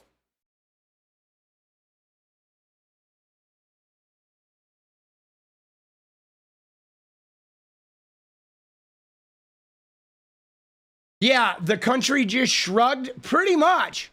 I mean, like nobody really fucking, most people don't even believe it. And everybody who believes it is like, you know, people are just sort of like, I mean, nobody really cares that much for the most part. 40 seconds, guys. It is burnout. Dude, let's go, Korg. Straight to ballroom. Let's go. We're in the home stretch, guys. 6 away. 6 away. Here it is. Hey-oh. Pine box. Pine box. 5 away. It's a cult. Let's go. 20 seconds. Dude, thank you, Uncle F. It is a cult. It is like a cult among cults. 10 seconds. All right, we're going to get the bonus minute ready. All right. We're having to work for it tonight, guys. There we go. We are in the bonus minute. Here we go. 5 away. 5 away. Dude, the bonus minute. Anybody besides him in the Eppies class acted this way, they'd be thrown. Yeah. Well, I mean, I'm surprised, dude, that there's not a ward for these people. You know what I mean? You know, it is like, dude, it's insane, bro. Pine box maxing. Pine box maxing. Let's go. Still 5 away, baby. Call the wambulance for these fuckers. Dude, there is like absolute fucking fealty. All right. We're resetting the clock.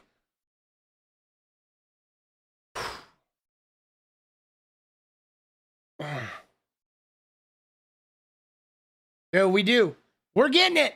Dude, me again. Let's go. Foundations needed for filing purposes. Let's go 4 way, baby. Oh, am I on top chat? Oh, shit. Oh, because I reset it. Thank you. There we go. All right. There we go. Sorry about that top chat, guys. My bad. All right. All right. Because I reset it. Thank you for the reminder of that. Good, good, good, good. Dude, shit. Oh, dude, I've been on top chat for like 15 minutes, bro. God damn, who knows how many messages we miss. Dude, Korg, let's go. The MAGA bots on Threads. Are there a lot of MAGA bots on Threads? Guys, I've been noticing a lot of bots on Twitter, but like really obvious ones. Okay? Like, I don't know, dude. Are there a lot of bots on Threads? Dude, Citizen, let's go. Let's go. Hey, you. All right, so that means we're 2 away. 2 away, guys. 2 away. Yeah, there are. Did I miss a lot of good one-liners? Oh, dude, that sucks. That's all right. You guys can bring them back. If I missed any of your chats, bring your fucking chats back. Bring your best chats back.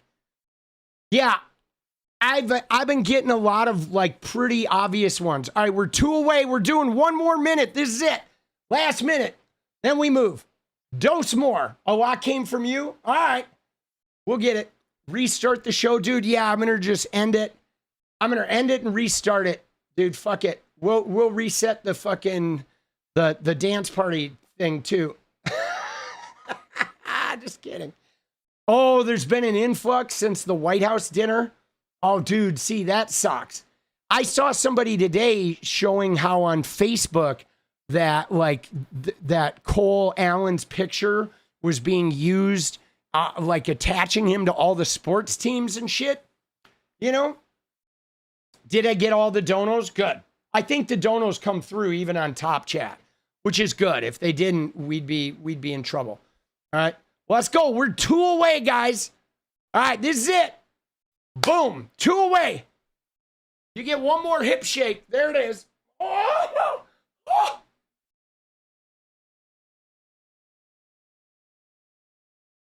Vance will be the speaker. That would be interesting. Dos mas, guys.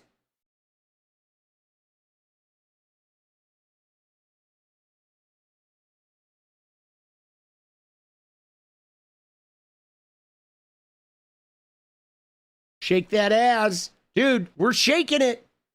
We're shaking it. We're fucking 2 away, boss. Who said what? I don't know. I don't know what you're talking about.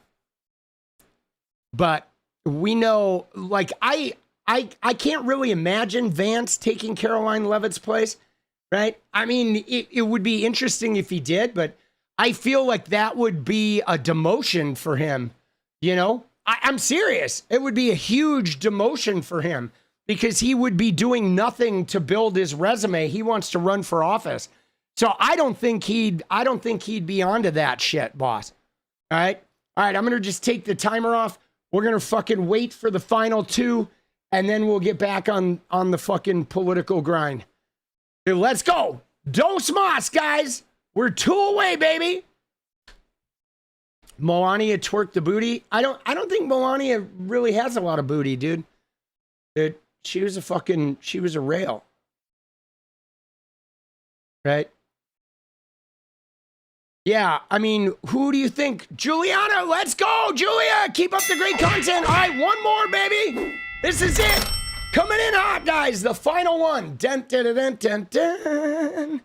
Dun, dun, dun, dun, dun. 1 away.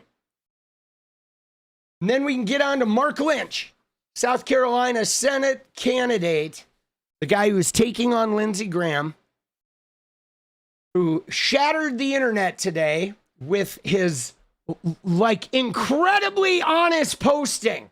Okay, this kind of honesty is like vote getting, right?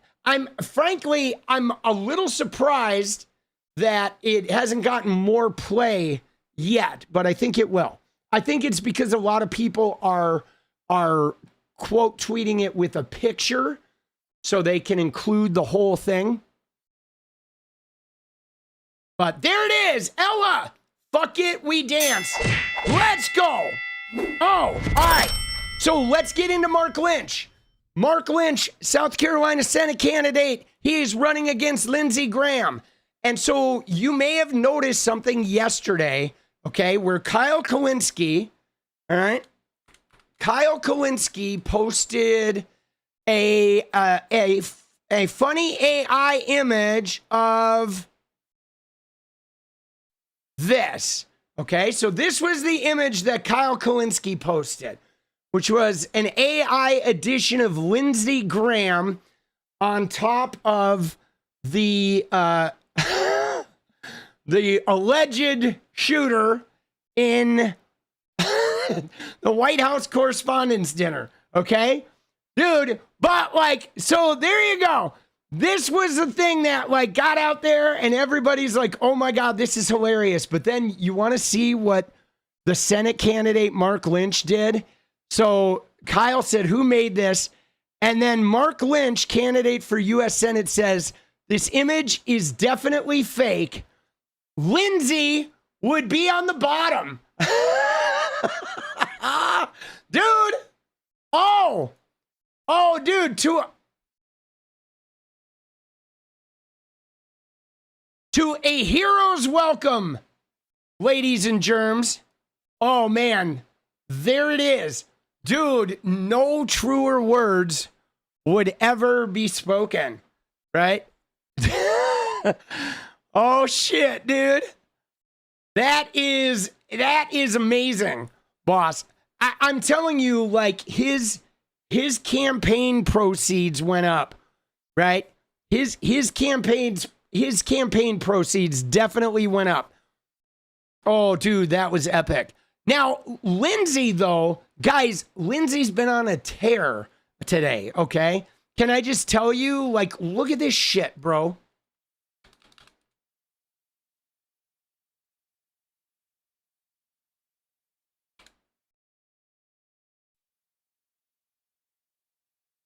Look at this. It's him today, bro. What the fuck is going on, boss? We're going to introduce legislation that would authorize $400 million to be spent to secure to build the presidential ballroom. Underneath, there will be a lot of military stuff. There will be a Secret Service annex, and we've paid for it by offsetting it with custom fees.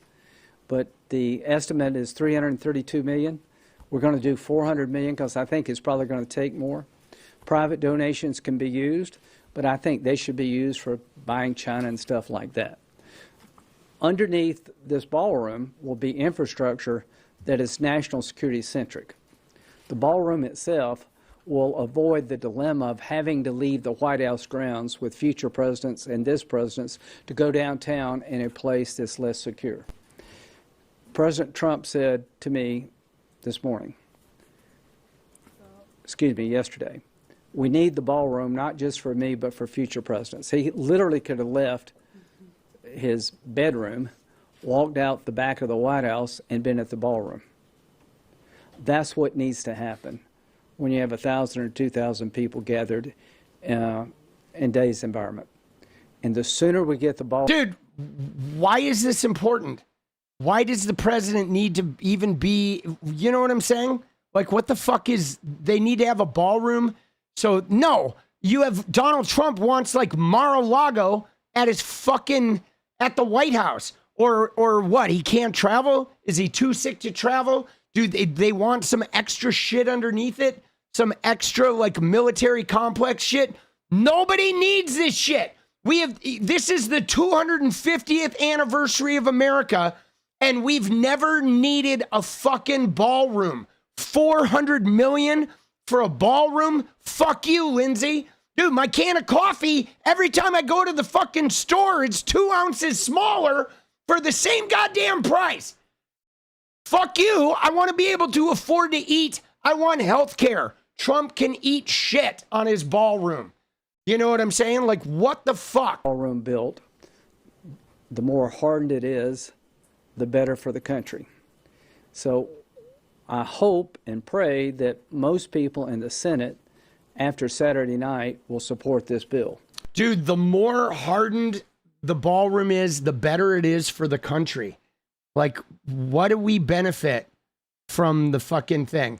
And you know, I'm telling you right now, if Trump, when they say he won't leave, he will lock himself in. If he locks himself in, we'll fucking just seal that shit up and cover all the air holes, boss.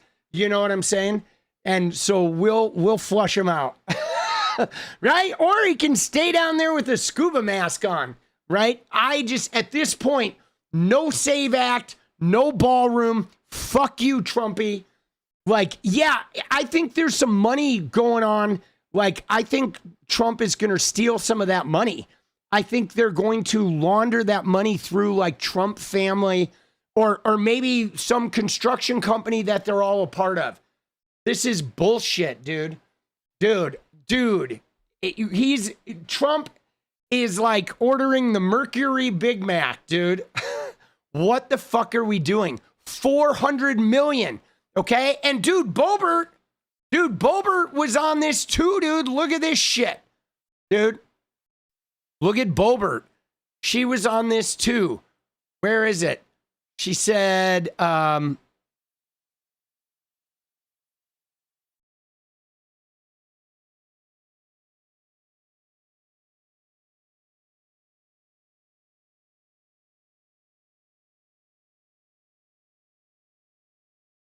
Oh, it must be on her fucking... Must be on her congressional account. Rep Boebert. Yeah, here it is.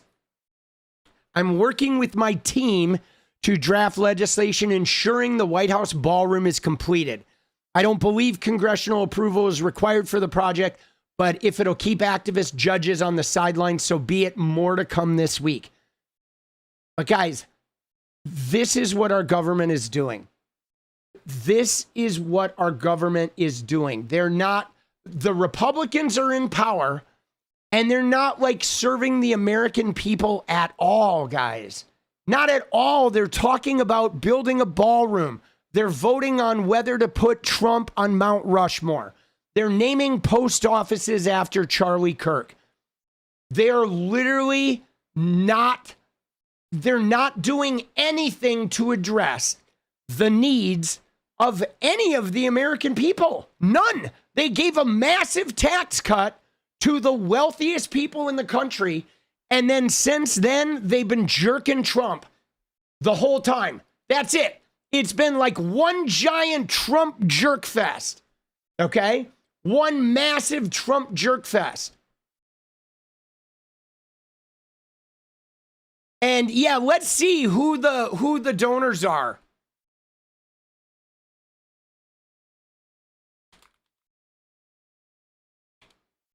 Let's see, do we have a list of them? So what do we have? So we have Amazon, Apple, Google, Meta, Microsoft, Palantir, NVIDIA, right? Coinbase, Ripple, Gemini, that's the Winklevi, Blackstone. Blackstone are the people that are buying up all the houses, by the way.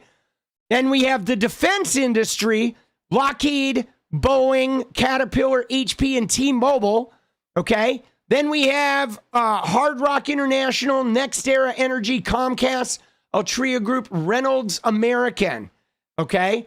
We have some Florida sugar magnates, the Lutnick family, a.k.a. like the Epstein Island. Maybe they're going to build a replica of Epstein Island in the basement, right? I mean, come on, man. Yo, Lutnick. Yo, dude, get off Epstein Island. Dude, what the fuck, bro? Then we have Benjamin Leon Jr. I don't even know who these people are. The Perlmutter Foundation. So, but look at this, dude. So, what the fuck, bro?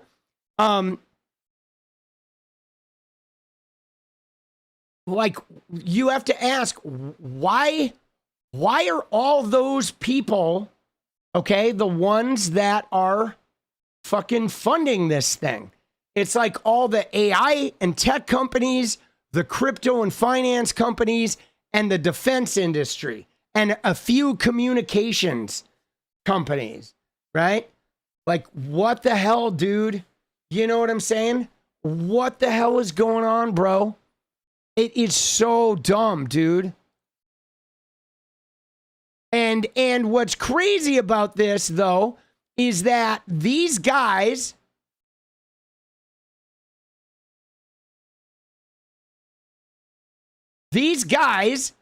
are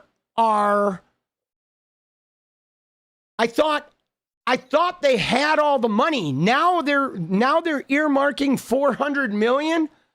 So did they just double the price of this thing? Because first it was going to be 300 million paid for with their private donations. And they got all their private donations. And now Congress is saying, oh, 400 million. So now there's 700 million.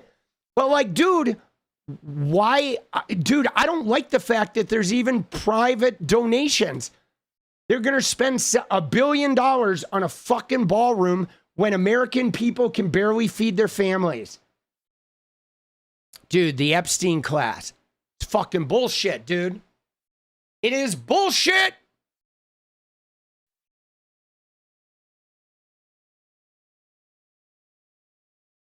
We got Epstein files trending.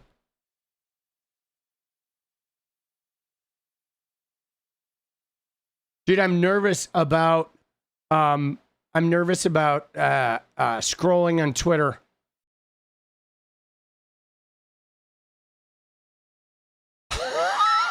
Dude, you got to be careful. You do. You got to be careful scrolling on Twitter these days. Dude, guys, I'm irritated, bro. I am. Oh, let's look at Hakeem Jeffries, okay? Let's look at Hakeem Jeffries. All right? This is important, guys, okay? Because he's been getting fucking, right? He's been under attack, okay? For they've been trying to silence Hakeem, and you know, he's been more vocal lately. Now, I've been appreciating him lately more than I normally do, because I've had a little bit of a not liking Hakeem, even though I understand he's the Speaker of the House, so his job is to not be a ferocious left-winger. His job is to be the guy that everybody can work with, okay, which is annoying to say the least. But the fact of the matter is he's been pretty good about keeping people in line through the shutdowns, and he has been good at, he's getting more vocal now. Okay, he did great with Virginia. I've had no complaints with him on the shutdowns. He did a really good job corralling everybody against the big beautiful bill. And now he's fucking using his voice too, because now they're trying to make it, here's what they want, guys. Okay? This is an election year, okay? And let's be honest. The thing that motivates Democrats is vitriol for Trump, okay? We want to end that motherfucker's fascism. We want to bring him to his knees. We want to put him in prison, okay? We want no mercy on Trump. And that is part of how we get activated, guys. That is part of how the Democrats are going to get activated this year, is a ferocity toward Trump's bullshit fascism, his attempts to circumvent the Constitution, to shut off free speech. He's going after every political enemy. So we are motivated by our aggression towards Trump. And they know this. So what the MAGA shitters want to do is they want to take away our ability to be vicious in our lining up to fight Trump. Okay? They want to try to silence people. You know what I'm saying? They want to try to silence our venom for Trump. They want us to take away our ability to get energized around bringing that man down. And so that, guys, that is a very important tool that we cannot give up. Okay? We are not giving up our rhetoric. Okay? We are not giving up our rhetoric without we're not giving up our rhetoric without Trump changing. If Trump wants to disavow everything he said, okay? If Trump wants to disavow everything he said, then fine. We'll change. But if Trump's not going to do that, dude, Trump can fucking eat a dick. Leader, I know you said you stand by your comments. At the same time, you have been the subject of threats as well. So with respect to this comment about maximum warfare, even if it's about redistricting, why not tone down the language here in this moment? I think that what's interesting to me, as you pointed out, is that the so-called White House press secretary, who's a disgrace, she's a stone cold liar, had the nerve to stand up there and read talking points being critical of statements all taken out of context that Democrats have made, and didn't have a word to say about anything that MAGA extremists have said or done, including providing aid and comfort to violent insurrectionists here at this Capitol on January 6th, who brutally beat police officers. The president then pardoned those violent rioters many of whom have gone back into communities across the country to reoffend. Yeah, and they've been like raping kids too. All the J6ers he pardoned.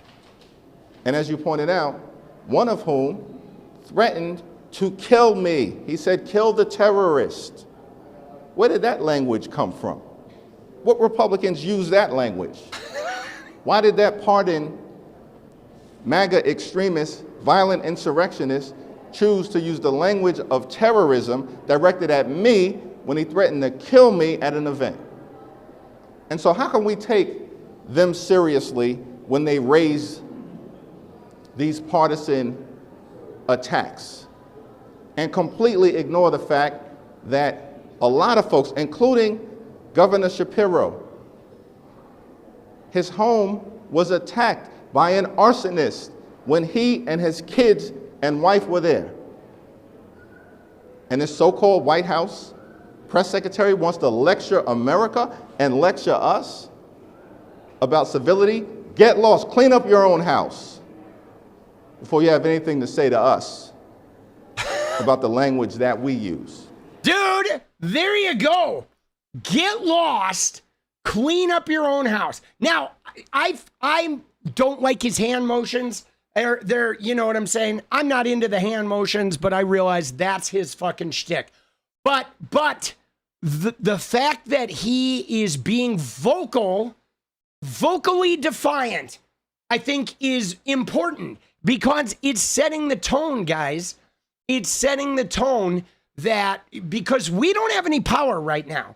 Yeah, but citizens, you gotta, I mean, you keep talking about actions, but the Dems have no power.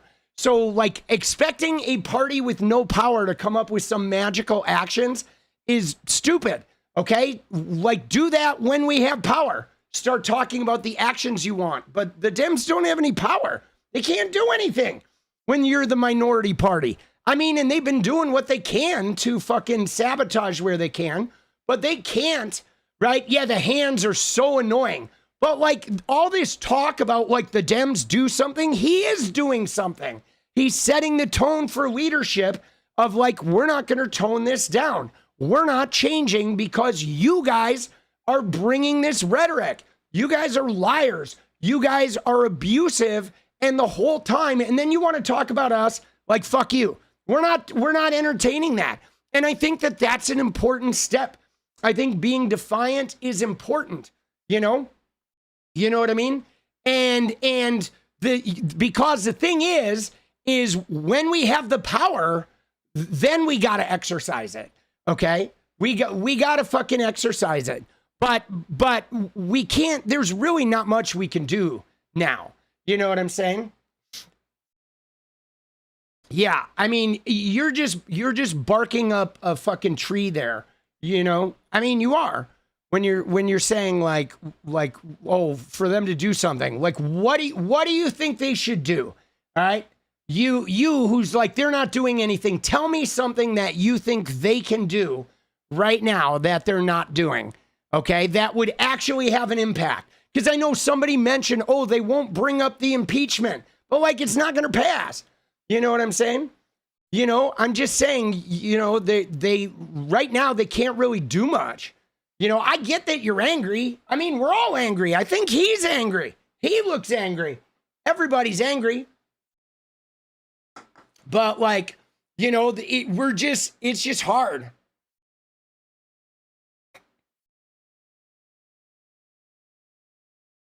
Right? You know, demand ICE be held accountable. Yeah, but again, though, the thing about demanding ICE be held accountable for murders, but they can't make them be held accountable. So like you can't standing and demanding that ICE be held accountable for murders when you can't do anything to make it happen means you would just spend your time shouting about something that's never going to happen. And so like, that's kind of a lot of wasted energy. I mean, I feel like they've been pretty open. People have been pretty open about ICE, but you know, so yeah, I think they're doing a good job. I know you're angry though, and you have a right to be angry. You know, I just think this right here is a good start. Okay, this is a good start. And you know why? You know why I like this, guys? I'm telling you right now. Jay Jones, baby. Jay Jones. Okay? Anytime you get fucking upset this year, I want you to just create a mantra. Jay Jones. Jay Jones. Jay Jones. All right? I'm telling you, Jay Jones is the mantra. Okay? And why? Because last year, guys, was the Republicans did what they always do in Virginia, where Jay Jones, they were like, he's going to murder your kids. And they had the texts, and they had the campaign, and they had their Dems are violent, and Charlie Kirk had just been murdered. And they're like, if you elect Jay Jones, right, he's going to murder your kids. And so you need to vote for the Republican. And Jay Jones won. And so the Republicans are going to, again, they're going to do the radical left violent. But I don't think people are concerned about violence at this point. I think people realize that Trump being in office is a violence of its own kind. Okay? That's literally what's going on is I feel like we're ready to fucking pull out all the stops, that even if they portray us as the violent left, then fine. The violent left is going to show up at the ballot box and going to kick the shit out of everybody there. Dude, I mean, electorally, I'm not talking about violence. It is like they're, we got to just be fueled by this shit. All right. I liked that though. I thought that was a good tone setting here. Okay. I thought this was a really good tone setting for where we're at now. Okay. Because, they're not acquiescing. Okay. Compared to, you ready? Compared to David Axelrod. Okay. Look at this. Look at this guy, dude. You ready? Look at David Axelrod. All right. This guy, what a dink, bro. Look at this shitter. All right. Dude. Jesus, dude. Look at this guy. Bro, homie. Yo, dude. Hold on. Yo, yeah, can I speak with David Axelrod, please? Yo, homie. Dude, do something about the chin. Please, do something about the chin, bro. Dude, yeah, I can't even look at it, bro. It's like, dude, that shit is offensive, bro. What are you like, you got like a Trump diaper hidden in there or what, bro? Jesus. Dude, oh my God. Dude, what the fuck? But look at what he posted, dude. You ready? Look at this. Look at this shit. Okay? Dude, he says, I like Jimmy Kimmel. He's funny and courageous at a time when there has been too much cowardice. That said, this was a tasteless joke. The White House will use any issue to demand he be fired because his satire touches a nerve, and ABC is right to resist, but he'd be right to apologize. And like, dude, Axelrod, shut up, bro. We're never going to apologize to Donald Trump, dude. Never. Like 0%. Apologize? No. No, man. No. We are not going to apologize. Okay? Dude, what is this idiot? Bro, I don't know what your deal is, but you need to bounce out, boss.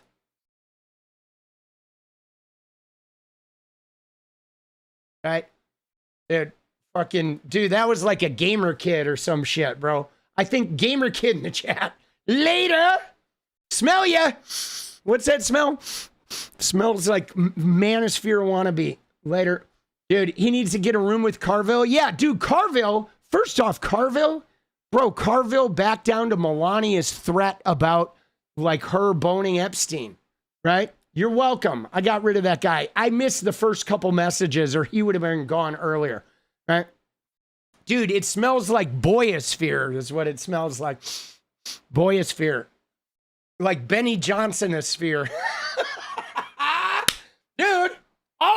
Dude, I'm going to Taco Bell tonight. Can I just tell you? When I'm done here at the office, I'm going to Taco Bell. I'm going to go get some fucking chalupas, baby. That's what I'm doing tonight. I'm going to get healthy when I'm done with stream.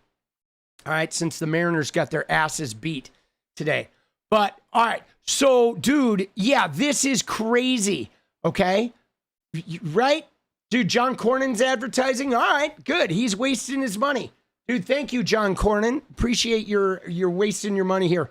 But this shit is fucking crazy, guys. This shit is nuts, dude. Now, the other thing is, you ready? It gets worse, okay? Because there was an opinion piece today in the USA Today, guys. You ready? Oh, my God. Watch this, bro.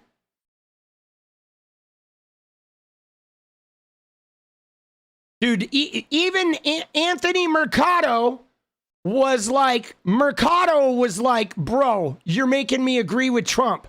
Okay, look at this.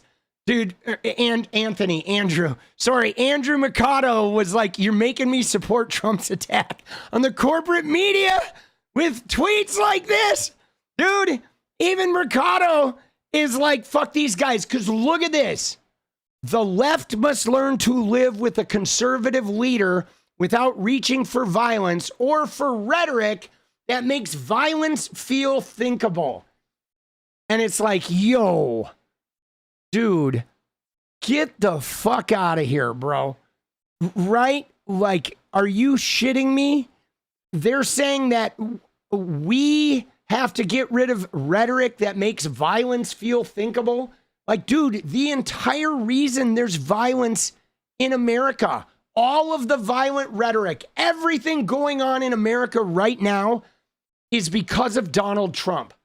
Okay? This man has single-handedly elevated the rhetoric of this entire country to that of violence and aggression and anti-X, Y, or Z. And it's like, dude, it is bullshit. We are matching the tone of the right, and we are not going to back down. Okay? We are not going to change our tone. I mean, guys, I said it very simply right here. Okay? Where I said, I think this is fair. Right here, dude. Where I said, right there, I will not tone down my rhetoric unless Donald Trump publicly acknowledges his role, okay, and apologizes for his behavior. If Donald Trump were to go to a podium and say, hey, America, I've had a lot of violent rhetoric. I have totally turned up the temperature. I have brought aggression, and I have singled people out and punched down from this fucking podium for the last decade. And I realize now it's gotten out of hand. And now there's political violence, and I fucking started this. I know I started this, and I'm sorry. I'm sorry. I'm going to change from here on out. I am going to change my rhetoric to no longer single out groups of people, individuals. I'm going to end the name calling. I'm going to stop using aggression and threats of violence and like massive hyperbole in my language. And I'm sorry that I got us here, but like now I'm going to fucking bring us all together and fucking we're going to walk into a new future. And if he did that, I would fucking change. Okay? I would change. I would be like, all right, let's go. If he did that and actually changed his rhetoric, but like you and I, we all know, guys, that's never gonna happen. Dude, that is never gonna happen. Dude, I literally will probably open my curtains tomorrow and I will see like pigs streaming through the sky, dude, right? Shooting like, you know, honey glazed apples out of their ass before Donald Trump would ever even admit any responsibility whatsoever. So until then, we're not turning it down. You know what we're going to do with the rhetoric? I'll tell you guys. Yo. Hello. All right. Hey, rhetoric squad. Yeah, this is political punk here. No, I know. Donald Trump is never going to apologize. We know. All right. He's not going to apologize. So there's only one thing that we can do. All right. And so I'm talking to the rhetoric squad, guys. We're figuring out what we're going to do here on the left. Since Donald Trump won't fucking adjust, he won't apologize or acknowledge what he's done. All right. You ready, guys? Because we're in an election year. And so what we're going to do, we're going to turn it up. Yeah, baby. We're going to turn it up. It's going to be like Spinal Tap's fucking amp, baby. We're going to turn that shit up to 11.5. All right? All right? Let's go. Let's get it heated. That's what we're going to do. That is what we're going to do, baby. We're going to fucking turn that shit up. Dude. Oh. Who's with me? What do you think? 11.5? Dude, I'm into an 11.5, boss. Right? Dude, I'm not like, dude, I'm just not having this shit. Dude, let's go. 8647.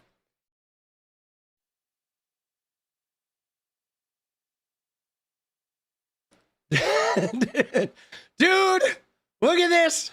Oh, shit. They're crying about the SAVE Act. Oh, let's see. 𝗙cie𝗶𝗹𝗍. What is this, dude?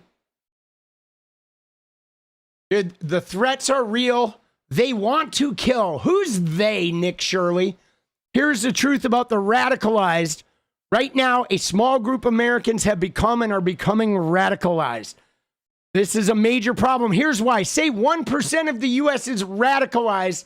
That's 3 million people, right? You currently have a large army of people who want to kill their opposition. For years now, people and elected officials have falsely called their opposition Nazis and fascists. Now, by the way, guys, one thing they get hung up on with this is literally there's really only one guy who is called Trump Hitler, like straight out. And it's his fucking vice president, bro. Like, come on, dude. You know what I mean? Like, literally, his own vice president is the dude who called him Hitler, man. Right? The assassin, yes, J.D. Vance. Dude, oh my God. Right? Dude, now he says enough people believe it to the point where they are killing. Dude, this guy is such a clown, bro. Let's see you, 𝗙cie𝗶𝗹𝗍. So the threats and the risk are actually very real. In fact, today, April 27th, is a day that I'm supposedly supposed to die according to a threat made on the internet. Dude, yeah, a threat made on the internet from what? Some random Twitter account, dude? Shut up. Bro, I have fucking death threats too, dude. Give me a break, 𝗙cie𝗶𝗹𝗍, you fucking clown. Dude, I could send Nick 100 fucking death threats, bro. Yawn. I'm sorry, 𝗙cie𝗶𝗹𝗍, you're fucking boring, dude. Right? Yawn.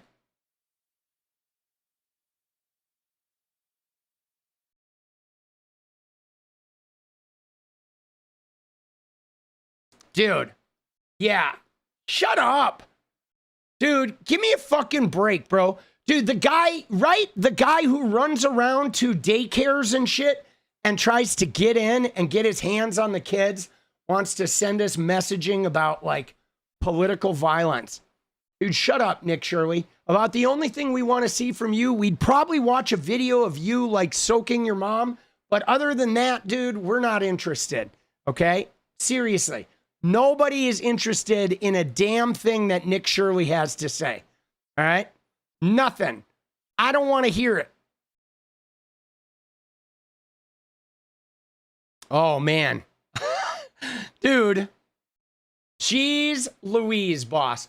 All right. See what else we got on tap. All right.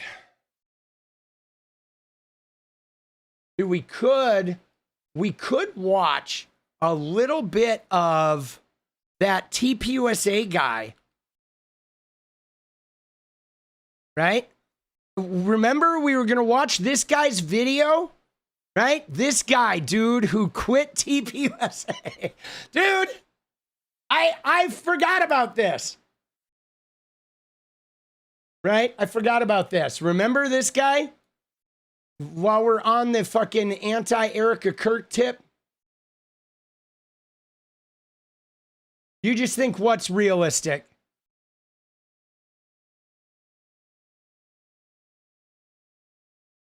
Remember this guy? So this is the guy who, another TPUSA defection, right?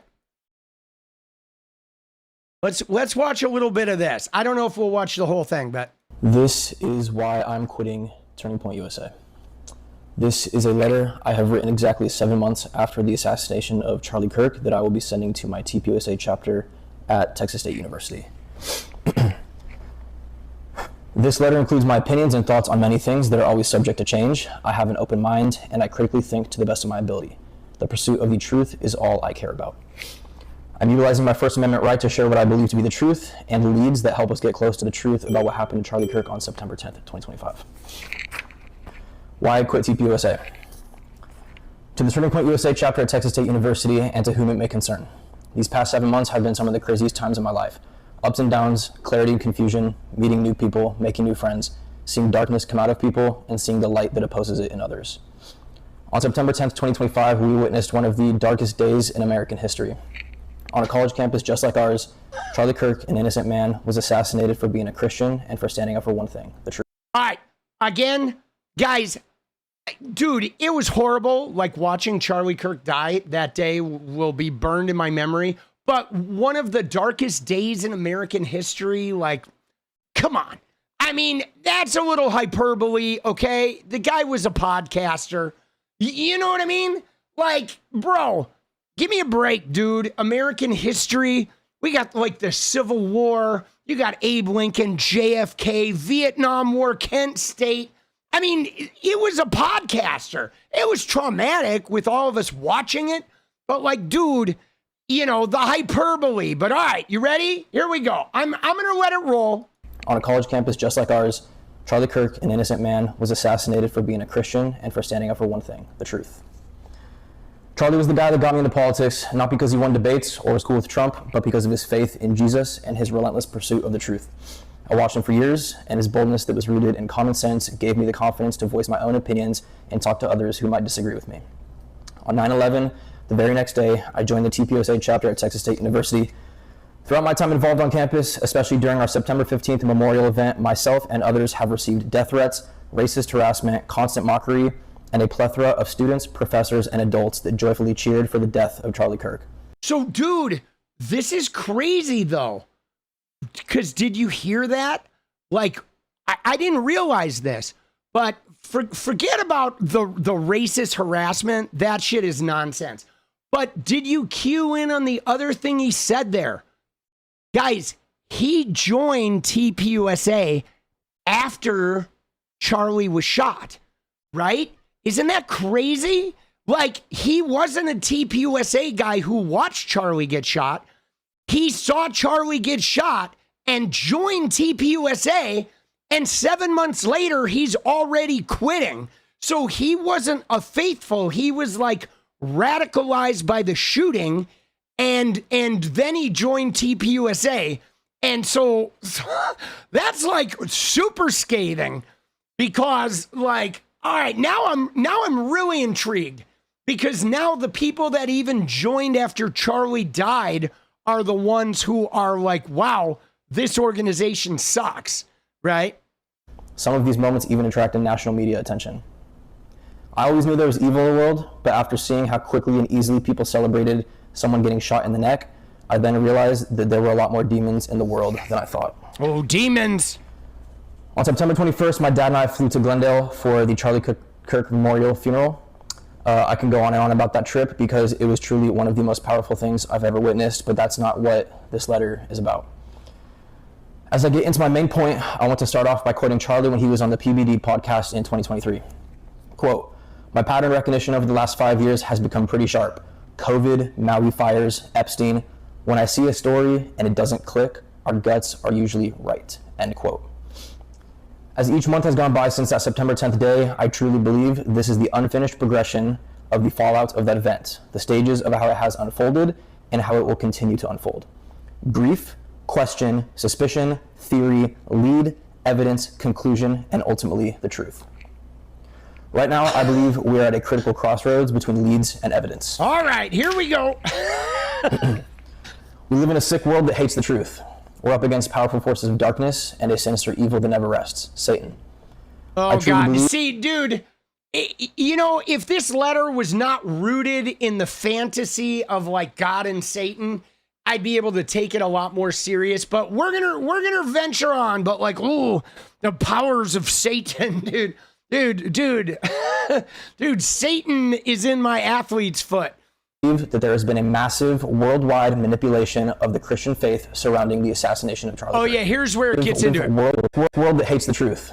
We're up against powerful forces of darkness and a sinister evil that never rests, Satan. I truly believe that there has been a massive worldwide manipulation of the Christian faith surrounding the assassination of Charlie Kirk. This strategy was used to weaponize people's faith in Jesus against themselves in order to make people believe a specific narrative. I will call this the all things are possible narrative. This is the narrative that the current Turning Point USA has pushed relentlessly. They want you to believe Tyler Robinson was the lone shooter. They want you to believe that Charlie's bones were so healthy and had a spine like Superman that his neck stopped a .30-06 rifle and it was a miracle that no one else was killed. They don't want any footage from Utah Valley University to be seen, and they have done everything they can to backtrack Charlie's stances on many topics, especially Israel and Iran. If you question or push back against any of this narrative, according to TPUSA and many others who I will mention in this letter, you are a crazy and demonic conspiracy theorist that hated Charlie. I've done extensive research on the _30-06. I've listened to gun experts, former U.S. soldiers, and have done my own research on its capabilities. This weapon is capable of killing any land animal on Earth. Dude, what are we doing, bro? Yeah, he is a Candace worshiper. Dude, you think he's trying to get like a date with Candace? He's trying to get on the Candace show, right? I don't know what he's talking about now. I mean, now he's going into some crazy, like, you know, Satan. There's a worldwide conspiracy against Christianity. But all right, let's see where he goes. Let's see. This includes moose, bears, elk, elephants, buffalo, rhinos, etc. I will now read Andrew Colvette's tweet from X on September 20th in its entirety. Dude, he just listed all the animals that a _30-06 will kill, bro. I want to address some of the discussion about the lack of an exit wound with Charlie. I'm usually not interested in delving into most of this kind of online chatter, and I apologize, this is somewhat graphic, but in this case, the fact that there wasn't an exit wound is probably another miracle, and I want people to know. I just spoke with the surgeon who worked on Charlie in the hospital, ... He said the bullet, quote, absolutely should have gone through, which is very, very normal for a high-powered, high-velocity round. I've seen wounds from this caliber many times, and they always just go through everything. This would have taken a moose or two down, an elk, etc. End quote. But it didn't go through. Charlie's body stopped it. I mentioned to his doctor that there were dozens of staff, students, and special guests standing directly behind Charlie on the other side of the tent, and he replied, quote, it was an absolute miracle that someone else didn't get killed. All right, dude, like, you're killing us here with this shit. Like, just get to why you resigned, okay? All right, let's see. Let's go. I'm skipping ahead because I don't need to listen to the fucking 50 pages of Andrew Colvette tweet. End quote. Andrew Colvette, September 20th, 2025, via X. Yeah, let's get to your point, buddy. This is just one of the many ways, especially early on after Charlie's death, that Turning Point USA has used the Christian faith to coerce people into believing their narrative and that there's nothing more to know. No need to ask questions. End of story. Deception does many things. It distorts perception of reality, the truth, reduces critical thinking, hijacks people's emotions easily, manipulates group behavior, rewrites memory of past events, and desensitizes people to contradictions. And now comes the part of this letter that will be controversial to many. The reasons that ultimately led me to completely disassociate from Turning Point USA. Dude, all right, finally. Dude, we're 6 minutes in, and now we finally get the reasons why he's leaving. Dude, look at the number one reason, though, dude. The number one reason, you probably can't see it because it's pretty small on the screen, but it says Erica Kirk, dude. Dude, oh shit, bro. Erica Kirk is the number one reason. I mean, guys, we knew this was coming, though. We knew that the broosphere that Charlie Kirk inspired was never going to follow Erica Kirk, right? Never. Erica Kirk, there's no way the broosphere is going to listen to Erica Kirk, dude. Not a fucking chance. I have three main reasons. Number one, Erica Kirk. I have three main points with Erica that I will briefly address. Number one, ASU, Arizona State University. Erica Kirk held an unregistered secret meeting that triggered a formal investigation and massive lawsuit. Someone leaked a video saying whether or not we should be, showing Erica talk about the war, saying whether or not we should be at war with Iran. She said, quote, Dude, it's Iran, not Iran. Dude, nobody can pronounce the fucking country's name. All right, first off, guys, he's reading this. It's like, he didn't write this. Somebody prepared this shit for him. Do you think, did Candace like give this guy some cash to fucking read this or something? Like, what is going on? He's looking at it like, what am I even reading? He's reading some shit. I don't think this guy wrote this. I don't know, dude. You know, something about it is fucking, it is very like a manifesto. Like, bro, Erica Kirk, maybe this guy was the threat. Was this guy in Georgia? Where were you when J.D. Vance was at that turning point? My husband isn't here to say whether or not we should be at war with Iran. I would love for him to be here right now to tell us if we should or should not. I would love it. I miss his voice more than anything in this world. End quote. She deflected the student's question about Iran and told the chapter to focus on freedom of speech. Charlie's stance on Iran was extremely clear. Go look at the videos and do your research. Number two, University of Arkansas. In early March, Erica Kirk visited Arkansas and was joined by Governor Sarah Huckabee Sanders. Keep that brief interview in mind for future reference. 1 week later, the TPUSA chapter at the University of Arkansas announced that they unanimously decided to completely disassociate from Turning Point USA and would move forward as the Young American Revival at UARK. Their chapter president stated, quote, after discussion with my executive board, we have come to the unanimous decision to dissolve our affiliation with Turning Point USA and rebrand our registered student organization under our own label, Young American Revival at the University of Arkansas. This decision was not made lightly. We discussed this for some time, weighing the pros and cons and seeking spiritual discernment.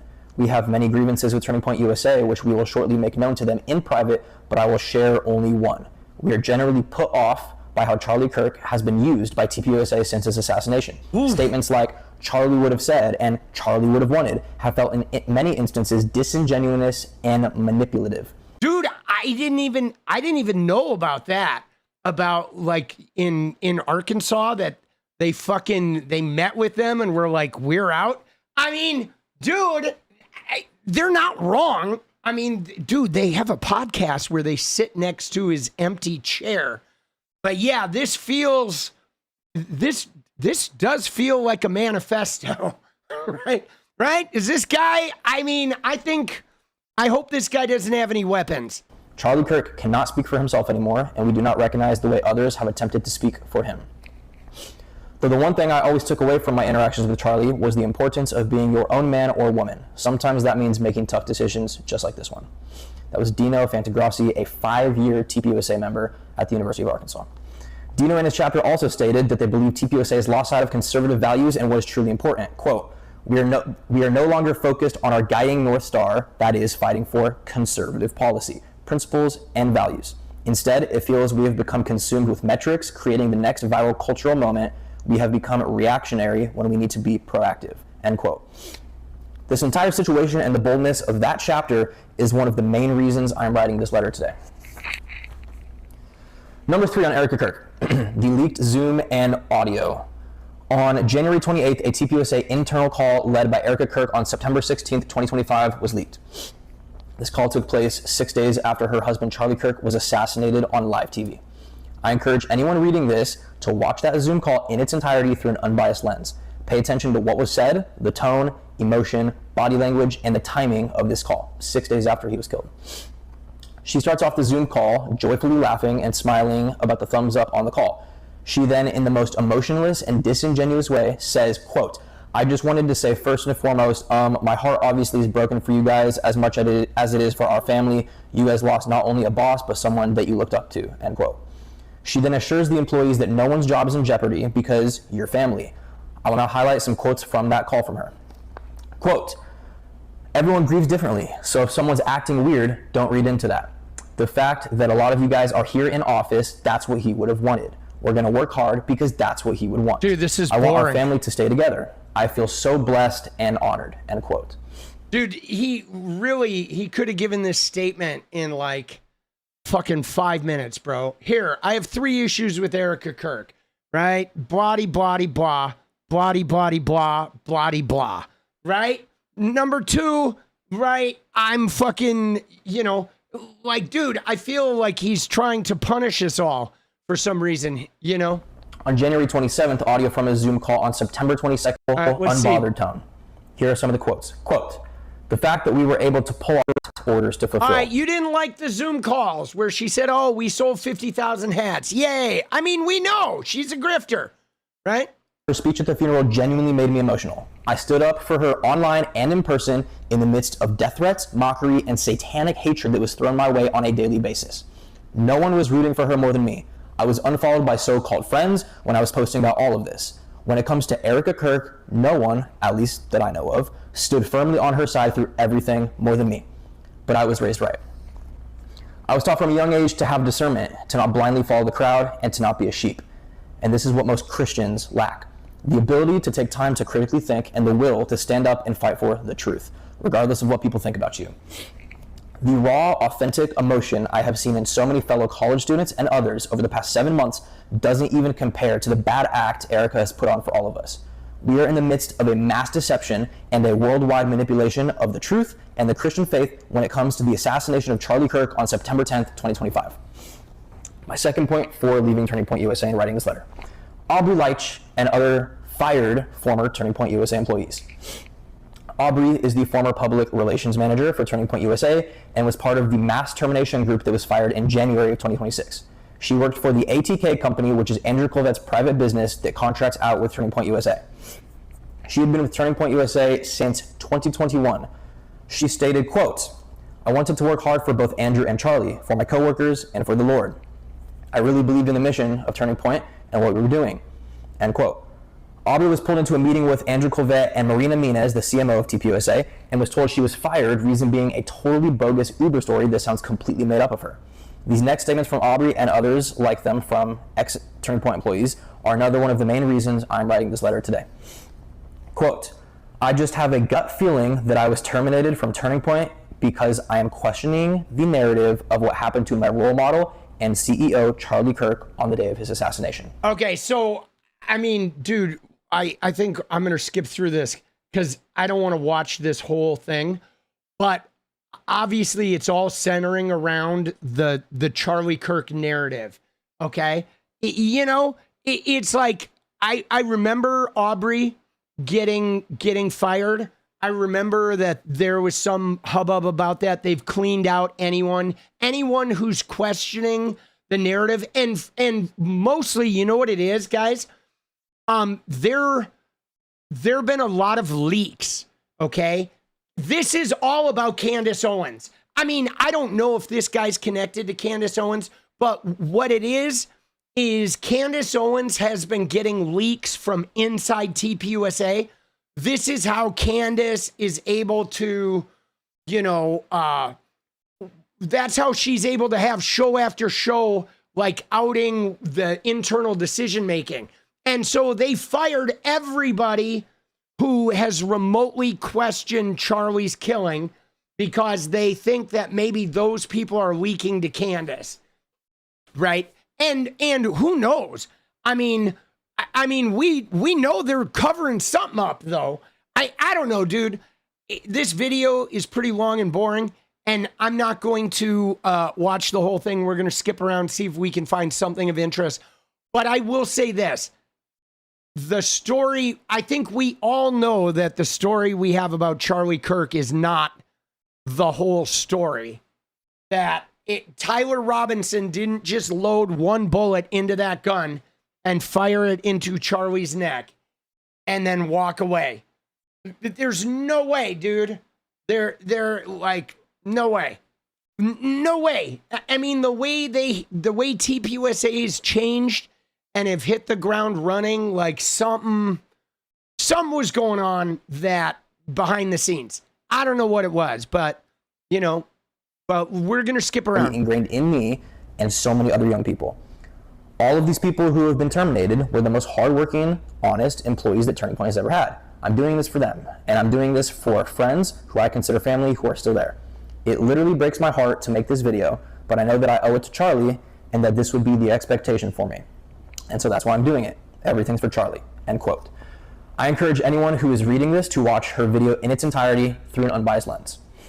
Number 3 of why I'm going to make a note of that, though. Aubrey Leitch, I might go watch her video and see what she said. Writing this letter, Candace Owens. Oh, here we go. Candace Owens has become the most demonized and hated person in conservative politics in recent memory, and it's not even close. Dude, he loves Candace. Numerous people have told her to shut up and stop asking questions from the beginning. On September 17th, 1 week after Charlie was assassinated, I posted one of the most important videos I've ever posted still to this date. That same day, Candace commented on my video, and I knew that what I was doing was right. Evil absolutely hates getting exposed, and demons truly do walk among us. Dude, demons do truly walk among us. How did this guy get to, how do people get so brainwashed that they think there's, demons walking around on Earth, man? I'm serious. That's a little unnerving. You know what I mean? That people are walking around thinking there's demons. When they meet somebody, do they think there's ooh, is that person a demon? Does he go to a party and, if a girl takes her top off, he thinks that she's Beelzebub? Bro, what are they doing, man? You know what I mean? I encourage anyone reading this to watch my September 17th video in its entirety through a biblical lens. The truth matters. No one has worked hard in this investigation of Charlie Kirk's murder more than Candace. I posted a tweet on X on October 6th that still holds up today. I said, Candace Owens is currently the most important journalist in America, and it's not even close. She's exposing evil and asking questions that no one else will. Let me react via X. All because she has questioned the official narrative surrounding the death of her friend, she has been relentlessly called a demon, psychotic, evil, and, quote, literally the most evil human being to walk the face of the earth. Dude, he's mad that she's called a demon, but he's there's demons. Oh. Some of the main people blindly regurgitating this hatred include Graham Allen, Dan Bongino, Ben Shapiro, Tim Pool, Brandon Tatum, David Harris, Laura Loomer, and Jeremy Boring. Dude, he called out Graham Allen. That's the new TPUSA guy. You're a man. You gotta work. You are all untruthful, low IQ, un-American cowards. Ooh. That's really all I have to say about Candace. Dude, he said, Beelzebubs. Oh, shit. Dude, he just called them all low IQ. Dude, he's like mini Trump, dude. He's like Trump-vicular, right? Dude, little Trump-vicular. Little Trump-vicular sitting in a tree. Candace, Kissing. Little Trump-vicular don't like Erica Kirk. Little Trump-vicular thinks I'm a jerk. Little Trump-vicular sees demons there. Little Trump-vicular has messy hair. Little Trump-vicular wearing his cross. Little Trump-vicular is quite Dude, oh shit. Dude, Beelzebubs. Dude, I like the Beelzebubs, boss. All right? Oh, shit. Dude, let's go, dude. Polishing some knobs. Dude, this guy would probably be a better Speaker of the House than Mike Johnson does. Dude, this guy's brain is melted. Her videos speak for themselves. If you aren't watching her episodes and seeing how she makes her connections, who her sources are, etc., you literally don't have a valid opinion about her. Watching out of context 10-second clips and saying, how dare she attack a widow with children, makes you an untruthful, low IQ human being. Being a widow and having children does not exempt you from being guilty of something. It's all embarrassing. I genuinely feel like people think this is a game. Like it's a form of entertainment to see who's right versus who's wrong. This is real life. This is the investigation of an assassination that, in my opinion, changed the course of American history. Dude, this is real life. real life is talking about demons in a video on the internet. Yeah, dude, this is like, bro, come on, man. I've said this from the very beginning. Is Candace going to be right about every theory she has? Of course not. But it is far better to search for the truth and expose evil people compared to staying silent and doing nothing with the fear of dividing or offending. It is weak, it's cowardly, it's ignorant, and it's something that will expose darkness in the hearts and minds of people. Luke 8:17 says, "For nothing is secret that will not be revealed, nor anything hidden that will not be known and come to light." In the midst of all the lies and trash thrown at Candace and anyone pushing back against the narrative over the last 7 months, I've been thinking about that scene from the movie Prisoners where Jake Gyllenhaal, who plays a detective, is totally pissed and throws everything off his desk because he can't figure out what happened to the kidnapped little girl he was trying to find. He kept hitting dead ends. He felt like he had dug himself in a hole of hopelessness because he couldn't solve the case. He had evidence, he had leads, but he was pissed because Dude, what the fuck? There's a little screenshot here of somebody throwing shit off the couldn't desk. get to the bottom of it. Dude. Until something clicked. Evidence that was initially overlooked started making sense. He was connecting dots, and he was able to take down some evil people. Dude, what is the clip, bro? What are we doing? Dude, get me out of this video. Like, Jesus. I mean, I knew 30 minutes was a lot, but like, homie. Because it was finally making sense. Now back to Charlie. All right. In an investigation, most of the time, you're going to have theories that don't end up being true. But without asking those questions, without failing, it's impossible to get to the truth. Yeah, all right. All right, let's skip ahead, dude. What would you do? All right. I believe. All right, here we go. Opinions? Okay, here we I go. do not believe it had foreknowledge or inside information, here at we least go. not in the beginning, but I have been absolute untruthful clowns to anyone questioning the official narrative that TPUSA and the mainstream media has relentlessly pushed. We will call this category the don't ask questions people. All right, here we go. Here we go. Number 3, people who have been absolutely demonized and smeared for assassinations. All right. I believe she knew this was going to happen to Charlie. Oh, all right. All right, hold on. Here we go. Foreknowledge. And the mainstream media has relentlessly pushed. We will call this category the don't ask questions people. Opinions,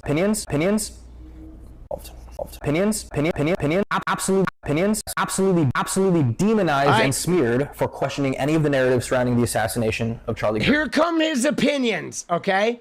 You ready? Here come his opinions. We are now getting into the big opinion sentiment. He does have, like, dude, I saw somebody today on the internet or who's left a comment or whatever, and their profile was called "I am Charlie Kirk," and I was like, you know, you're not Charlie Kirk, right? You're not Charlie Kirk. Just so you know, Charlie Kirk is dead. You are not Charlie Kirk.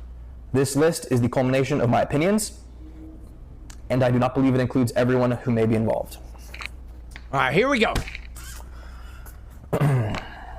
Foreknowledge. Number 1, Erica Kirk.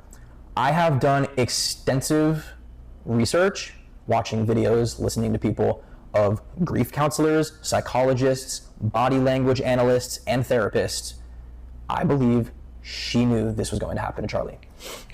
And going on, Tyler Boyer, Andrew Colvette, Blake Neff, Frank Turek, Mikey McCoy, Charlie's Israeli security detail, the CIA/FBI, Built Incorporated, BILT, which is a 3D interactive and immersive intelligence, Accurate Energetic Systems, AES, which was the plant that exploded on October 10th, 2025, killing 16 people, leaving no survivors, which the DoD purchased a $500,000 extra small demolition charge, which I believe to be the lavalier lapel mic that Charlie Kirk was wearing on that day that killed him. The don't ask questions people that have been absolute clowns. Dude, he didn't read Bibby, though, and Tyler, he left them off. So, essentially, okay, this guy is saying that he believes Erica Kirk and Tyler Boyer and Colvette and all them set Charlie up and that they killed him, okay? And I mean, dude, I think there's a lot of MAGA people that actually believe that.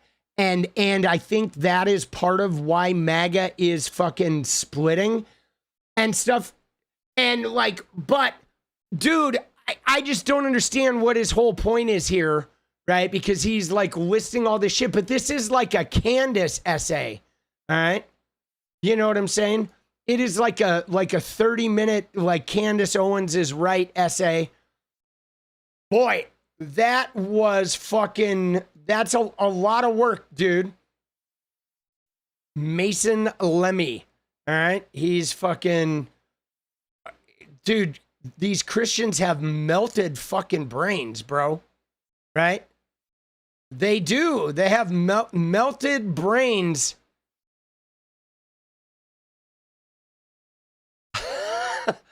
Dude, this person, he did such a great job of breaking it down in 60 minutes. It was only 30 minutes. Dude, look at this. Oh my God, look at these comments though, guys. Look at this shit. He's like, Erica is the Hillary of the Republican Party, and this Project Constitution guy said, but worse. At least 𝗙cie is openly evil. Erica tries to hide behind scripture, and Charlie's goes. Dude, oh my God. Guys, they are fucking like, I mean, all right, here's my take on this, because I did see someone say, why are we listening to this idiot? All right, I'm gonna go into this.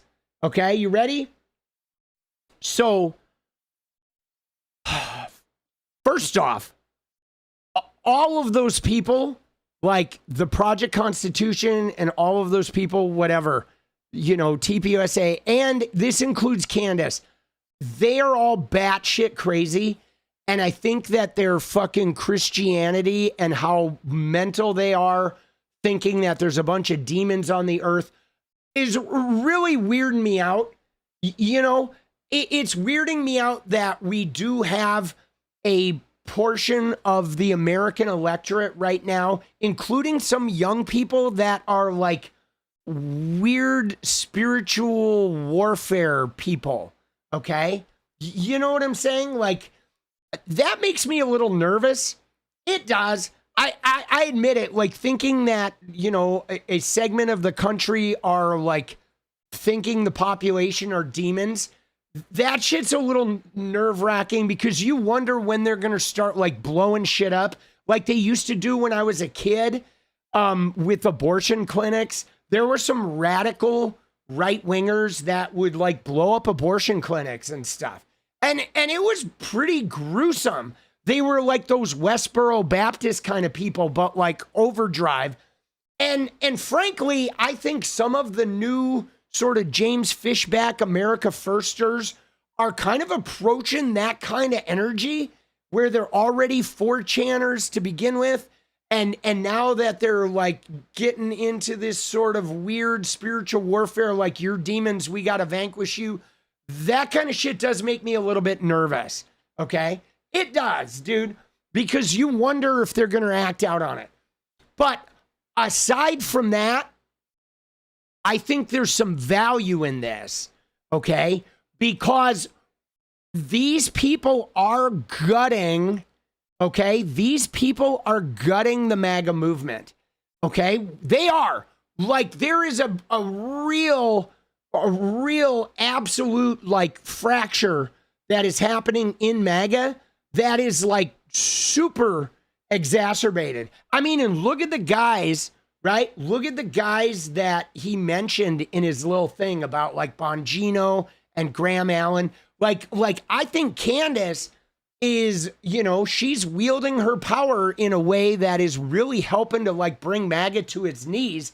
But I am worried about what we're going to have to contend with afterwards, you know, because when MAGA fractures, it's not going to be the end of this. Okay, when MAGA fractures, we're gonna win some elections, but like I think we're gonna have a crazier fucking, like, we're gonna have a really shitty like second wave to deal with, guys, that I think are gonna be more militant and more, I don't know, more aggressive in their attempts to like sidestep like the, I don't know, our constitutional norms, right? There's I guess all we can really hope is that there's enough disaffected people in the middle that will decide to at least participate in voting against the super extremists. Okay, because the second wave is going to be gnarlier, but I don't think it's going to capture like mainstream, you know, I don't think it's going to capture the mainstream. Like, I don't think it's ever going to be mainstream, but what I'm worried about is that, you know, a whole bunch of left-wing people and a whole bunch of right-wing people are just going to opt out of the political system and no longer want to participate, and then we're going to have some extremist faction that gains a little bit of power, you know? So, I don't know. We'll see. We'll see what happens. But, dude, what was that fucking, like, what was that letter, bro? That letter was mental, you know? That letter was mental, guys. I mean, I'm sorry, but that fucking letter was absolutely fucking bonkers.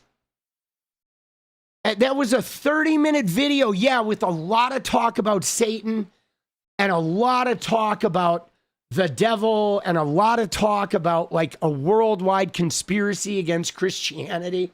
I mean, dude, you know, I mean, like at this point, I feel like I want to take all of the religious extremists and I want Elon to like get them to Mars and just let them know, like, you guys can all go up here and like duke it out, right? You know, that's what I think we do. I think we send all of the extreme Abrahamic religion people all to Mars and just fucking give them a bunch of weapons and a bunch of money and a bunch of whatever else they want and let them just have at each other and maybe leave the rest of the world out of it. Bro. Dude, that shit is unnerving, dude. Like, it is like unnerving, boss. You just started using social media? Oh my God. Can I just tell you, if you have not used social media in a while and you're just coming back, it is like so crazy now. However, I am, guys, I'm gonna keep making videos about this though, because they do get a pretty good reach on YouTube. And we need to fracture more of the movement. You know what I'm saying? We do. I want the America Firsters, like by October of 2026, I want every America Firster to hate MAGA. Okay? You know what I'm saying? Like hate MAGA. That's it. That's it. We need to like, we need an absolute disintegration of these fools, right? You're using voice to text. Dude, that sucks that they discharge somebody with no insurance. Oh, hey, as long as we're on no insurance, can we watch something real quick before I go, guys? Not Lindsey Graham, but I'm glad you brought up no insurance, okay? Because this is really important here. It's Riley Gaines, okay? Look at this.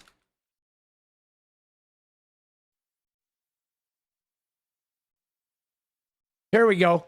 Look at what she posted today, guys. You ready? Watch this. All right. This is Riley Gaines. Yeah, she is annoying. But wait till you see what she says here, guys. This is pretty wild. You ready? I gave birth to this perfect, precious little angel in September of last year. It is April, nearly May of the next year, and I am getting bills in the mail nearly every single week. Let's look at them. Okay, this one is a bill for $2,000. The service description literally just says vaginal birth. Here's another bill for $1,261. What's the description for? Actually, it doesn't even say. Here's another one for $336. The service description is subsequent hospital care. What does that mean? Here's another $675 charge for hospital discharge day. What service is it? You're just charging me for discharge day? It says on this bill that our insurance information wasn't provided, but our insurance was provided on every other bill. I don't know. None of it makes sense. My husband just called. He was on the phone for 20 minutes. And we got no answers. They said they could get back to us in the next 90 days. You have to assume that they just hope people pay these without asking any questions. Since President Trump has signed his executive order for hospital price transparency, only 1/3 of hospitals are in compliance. President Trump has done what he can do. We need legislators to act to rein in these unchecked practices and to protect patients and taxpayers from a system designed to exploit them. The markups and the confusion are out of control. Yo, hey, Riley, you fucking dumbass. Like, we've been talking to you idiots about the healthcare system in America for 10 fucking years, bro. And the guy you voted for in 2024 said he was going to have a great healthcare plan 10 fucking years ago in 2 weeks. Dude. Right? Like, what the hell?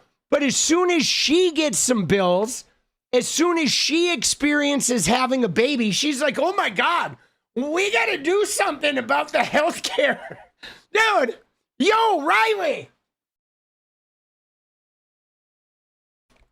Riley, yo, what's up?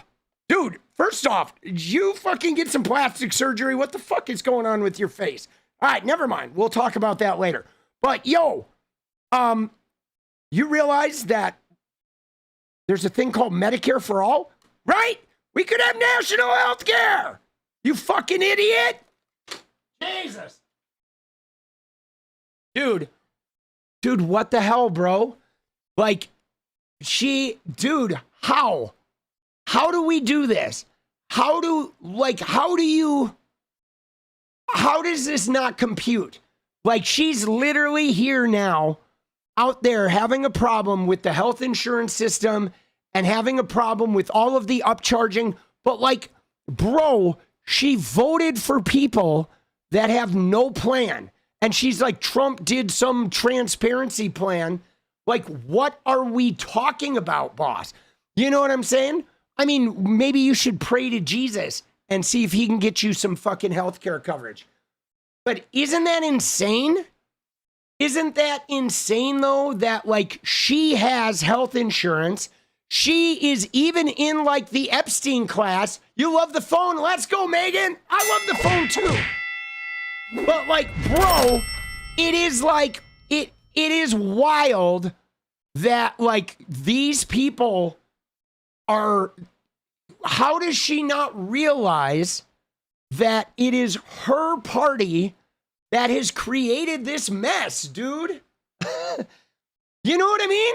It's like, yo, Riley, your fucking party is part of the reason why we have such a disaster. And not only that, but Donald Trump, like, the Affordable Care Act sucked, but it was better than what we had before it, okay? It was like a stopgap to at least make it so they couldn't refuse you for pre-existing conditions, which was their biggest grift. And then Trump went in, though, and he, like, dismantled as much as he could, which then made the Affordable Care Act, like, pretty fucking useless, except for states that expanded Medicaid, like Oregon, and were then using that federal money to provide health care for lower income people and for lower middle class workers. Okay, there are some states that benefited that.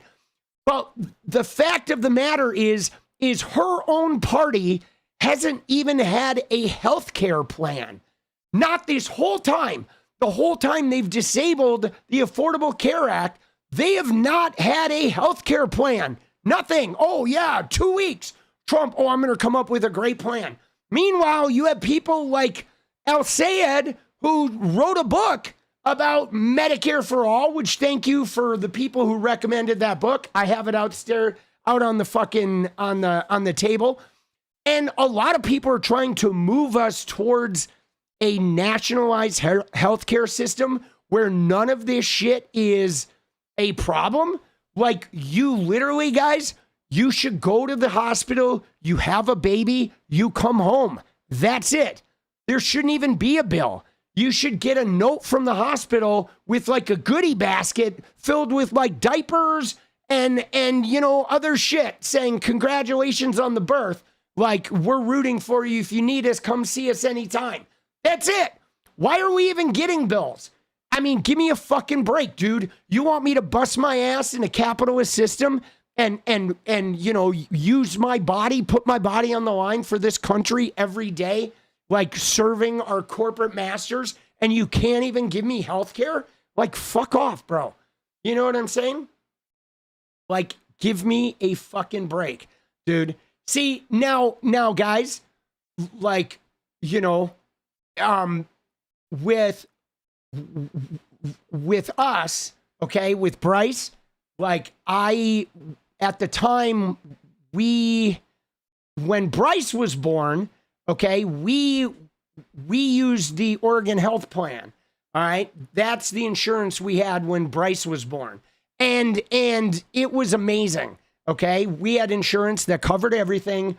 We had a midwife room at the hospital, and it was incredible, okay? But that is Oregon, where Oregon has crafted insurance for low-income people. At the time Bryce was born, we were very low income. And so we went unscathed through childbirth, as you should, you know? But like, dude, most of America is not like that if you're low income. And what's crazy, though, is these guys are from the class that are supposedly have, you know, these guys have the good insurance and they're getting jacked. And dude, are we ready? Are we ready to do something about healthcare there, Riley? You know, dude, what the fuck, bro? I mean, give me a fucking break, boss. It's fucking brutal.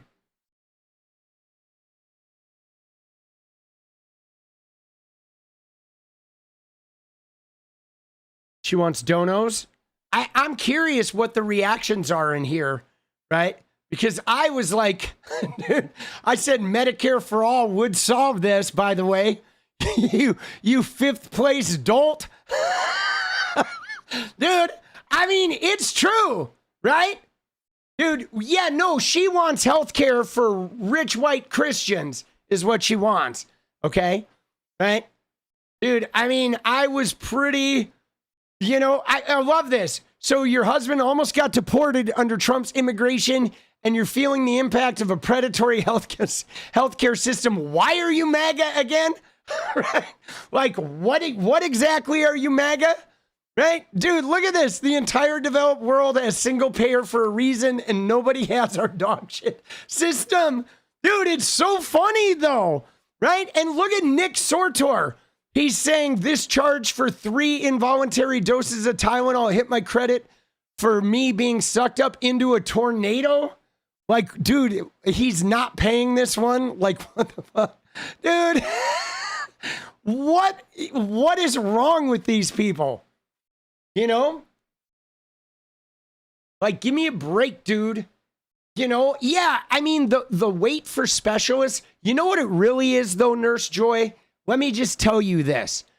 The reality, here's why they fight Medicare for all, okay? Because right now, there are people that are like far wealthier than Riley Gaines. Like Riley Gaines, unfortunately, she's not wealthy enough, okay? So there are people that are like uber wealthy that exist in a healthcare system completely outside us, where they have like the top orthopedists and the top dermatologists, and they have access to a level of care that the regular, even the people who are making $1 million a year probably don't see, okay? And those people don't want to have their health care impinged, okay?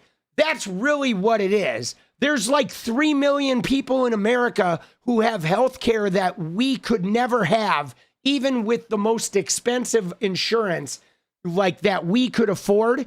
And they don't want to give up 1 ounce of their exclusivity. And they're, you know, they're part of the group of people that are funding the government.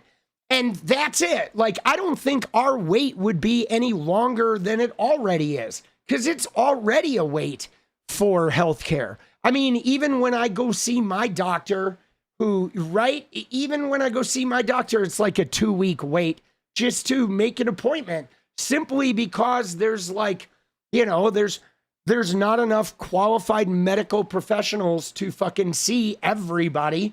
You know what I mean? I mean, dude, to even get a degree here to become a doctor now costs like $1 million. You know what I'm saying? It's like, you know what I mean? To become a doctor now, it's like $1 million fucking dollars, bro. It's so out of control. You can't even become a doctor anymore without that much money, and now everything is a wait. I feel like it's like, I don't know, dude. I don't know what the fuck is going on, bro. Everything is so jacked up. But it's wild, though. It is wild that, like, these people, okay, that is like they're like, it's crazy, okay? You know what I'm saying? It's crazy that the right wingers are, it's wild to me. Okay, you ready? Here's what's wild to me, guys, is like, I feel like even with people like Riley Gaines, if they weren't so amped up on this weird religious zealotry hate shit, we could all be united about like healthcare.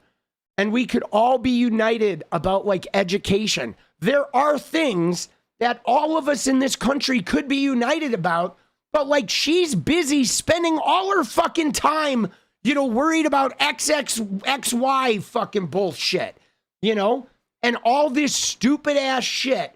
And now that she's having a kid, she's like, oh, the healthcare system sucks. Yeah, wait until that kid starts needing care. Okay, you idiot, right?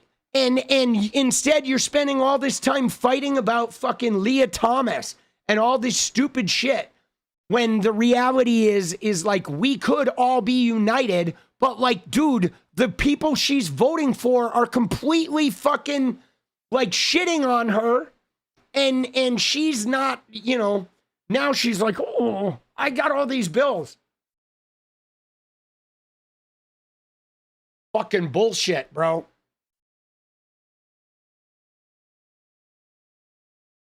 Oh. But yeah, dude, she is pretty gross, dude. All right. I'm going to Taco Bell, guys.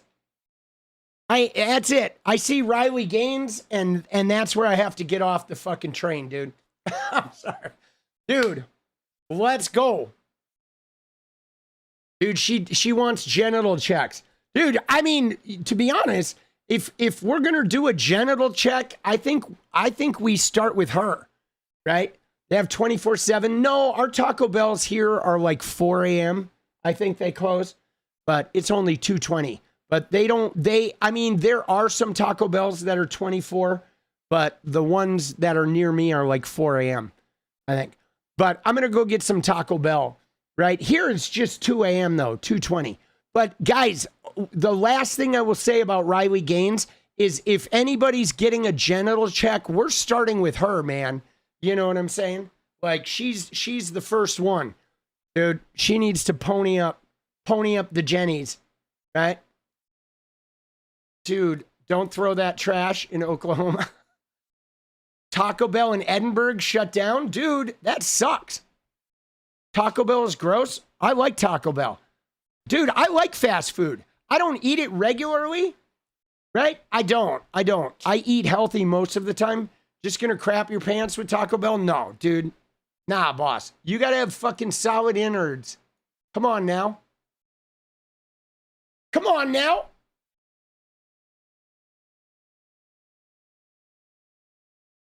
Dude, I love fast food, boss. But you gotta balance that shit. I have a massage tomorrow, too. Let's go, baby. Oh. You ready? Let's go. Let's get it. Let's get it. You got a little deja vu, dude.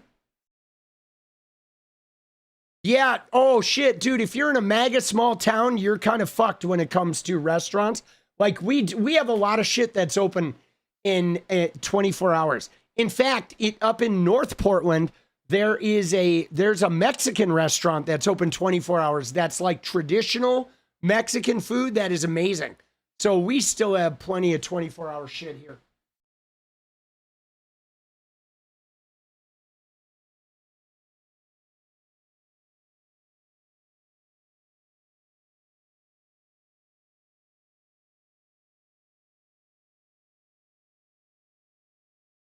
Yo ho ho. Taco Bell closes at 2 a.m. Where are you? Where are you? Where are you? Taco Bell closes at 2.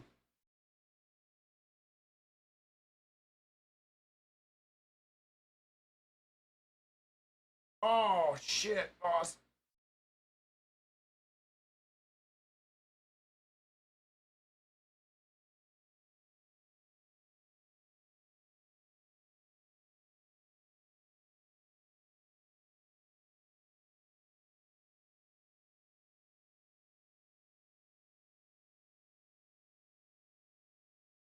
Time to stretch, baby.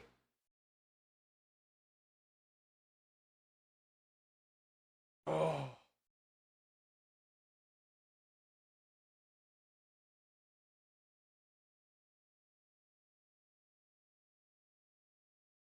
Get limber. Oh, you're in Eugene? Dude, Eugene, though, there's got to be some stuff that's open late night by the college, isn't there? In Eugene? Right? I would imagine. Dude, that's my number one complaint. That's one thing I love about the city, dude. About like New York and LA is having shit that's open late.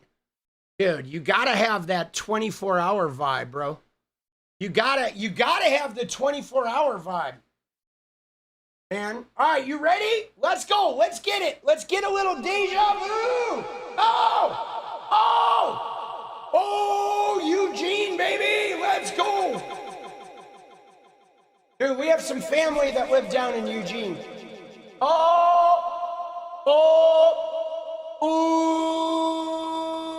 here we go. A little deja vu. Let's go. Let's get it. Let's get it.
This feeling that I have now, almost a bit holy.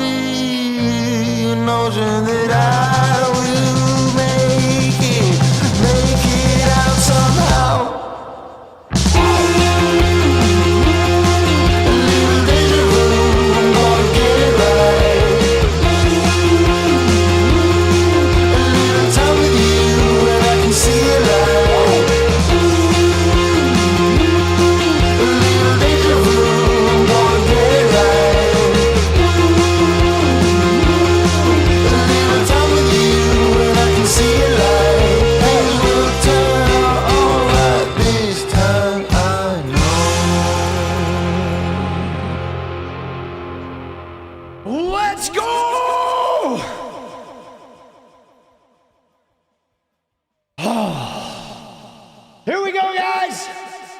Thank you. I will see you guys tomorrow. Take care of your heads.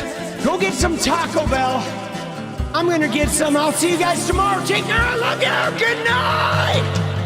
Hey, I just wanna change the world. I just want the perfect girl. I don't wanna hang around. I'd rather be found. It gets better. I wonder my pleasure together. Everyone's waiting, anticipating.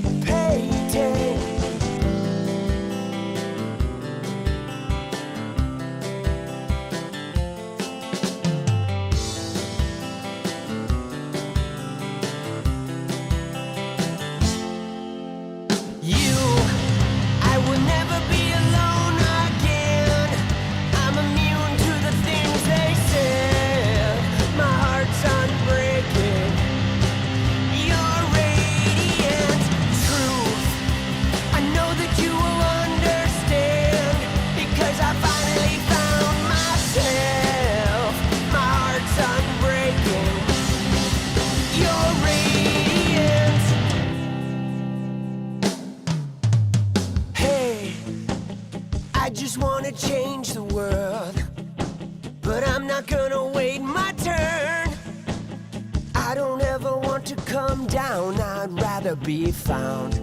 It gets better. I wonder my pleasure together. Everyone's waiting, anticipating.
It's about you. I would never be alone again. I'm immune to the things they said. My heart's unbreaking. You're radiant truth. I know that you will understand because I find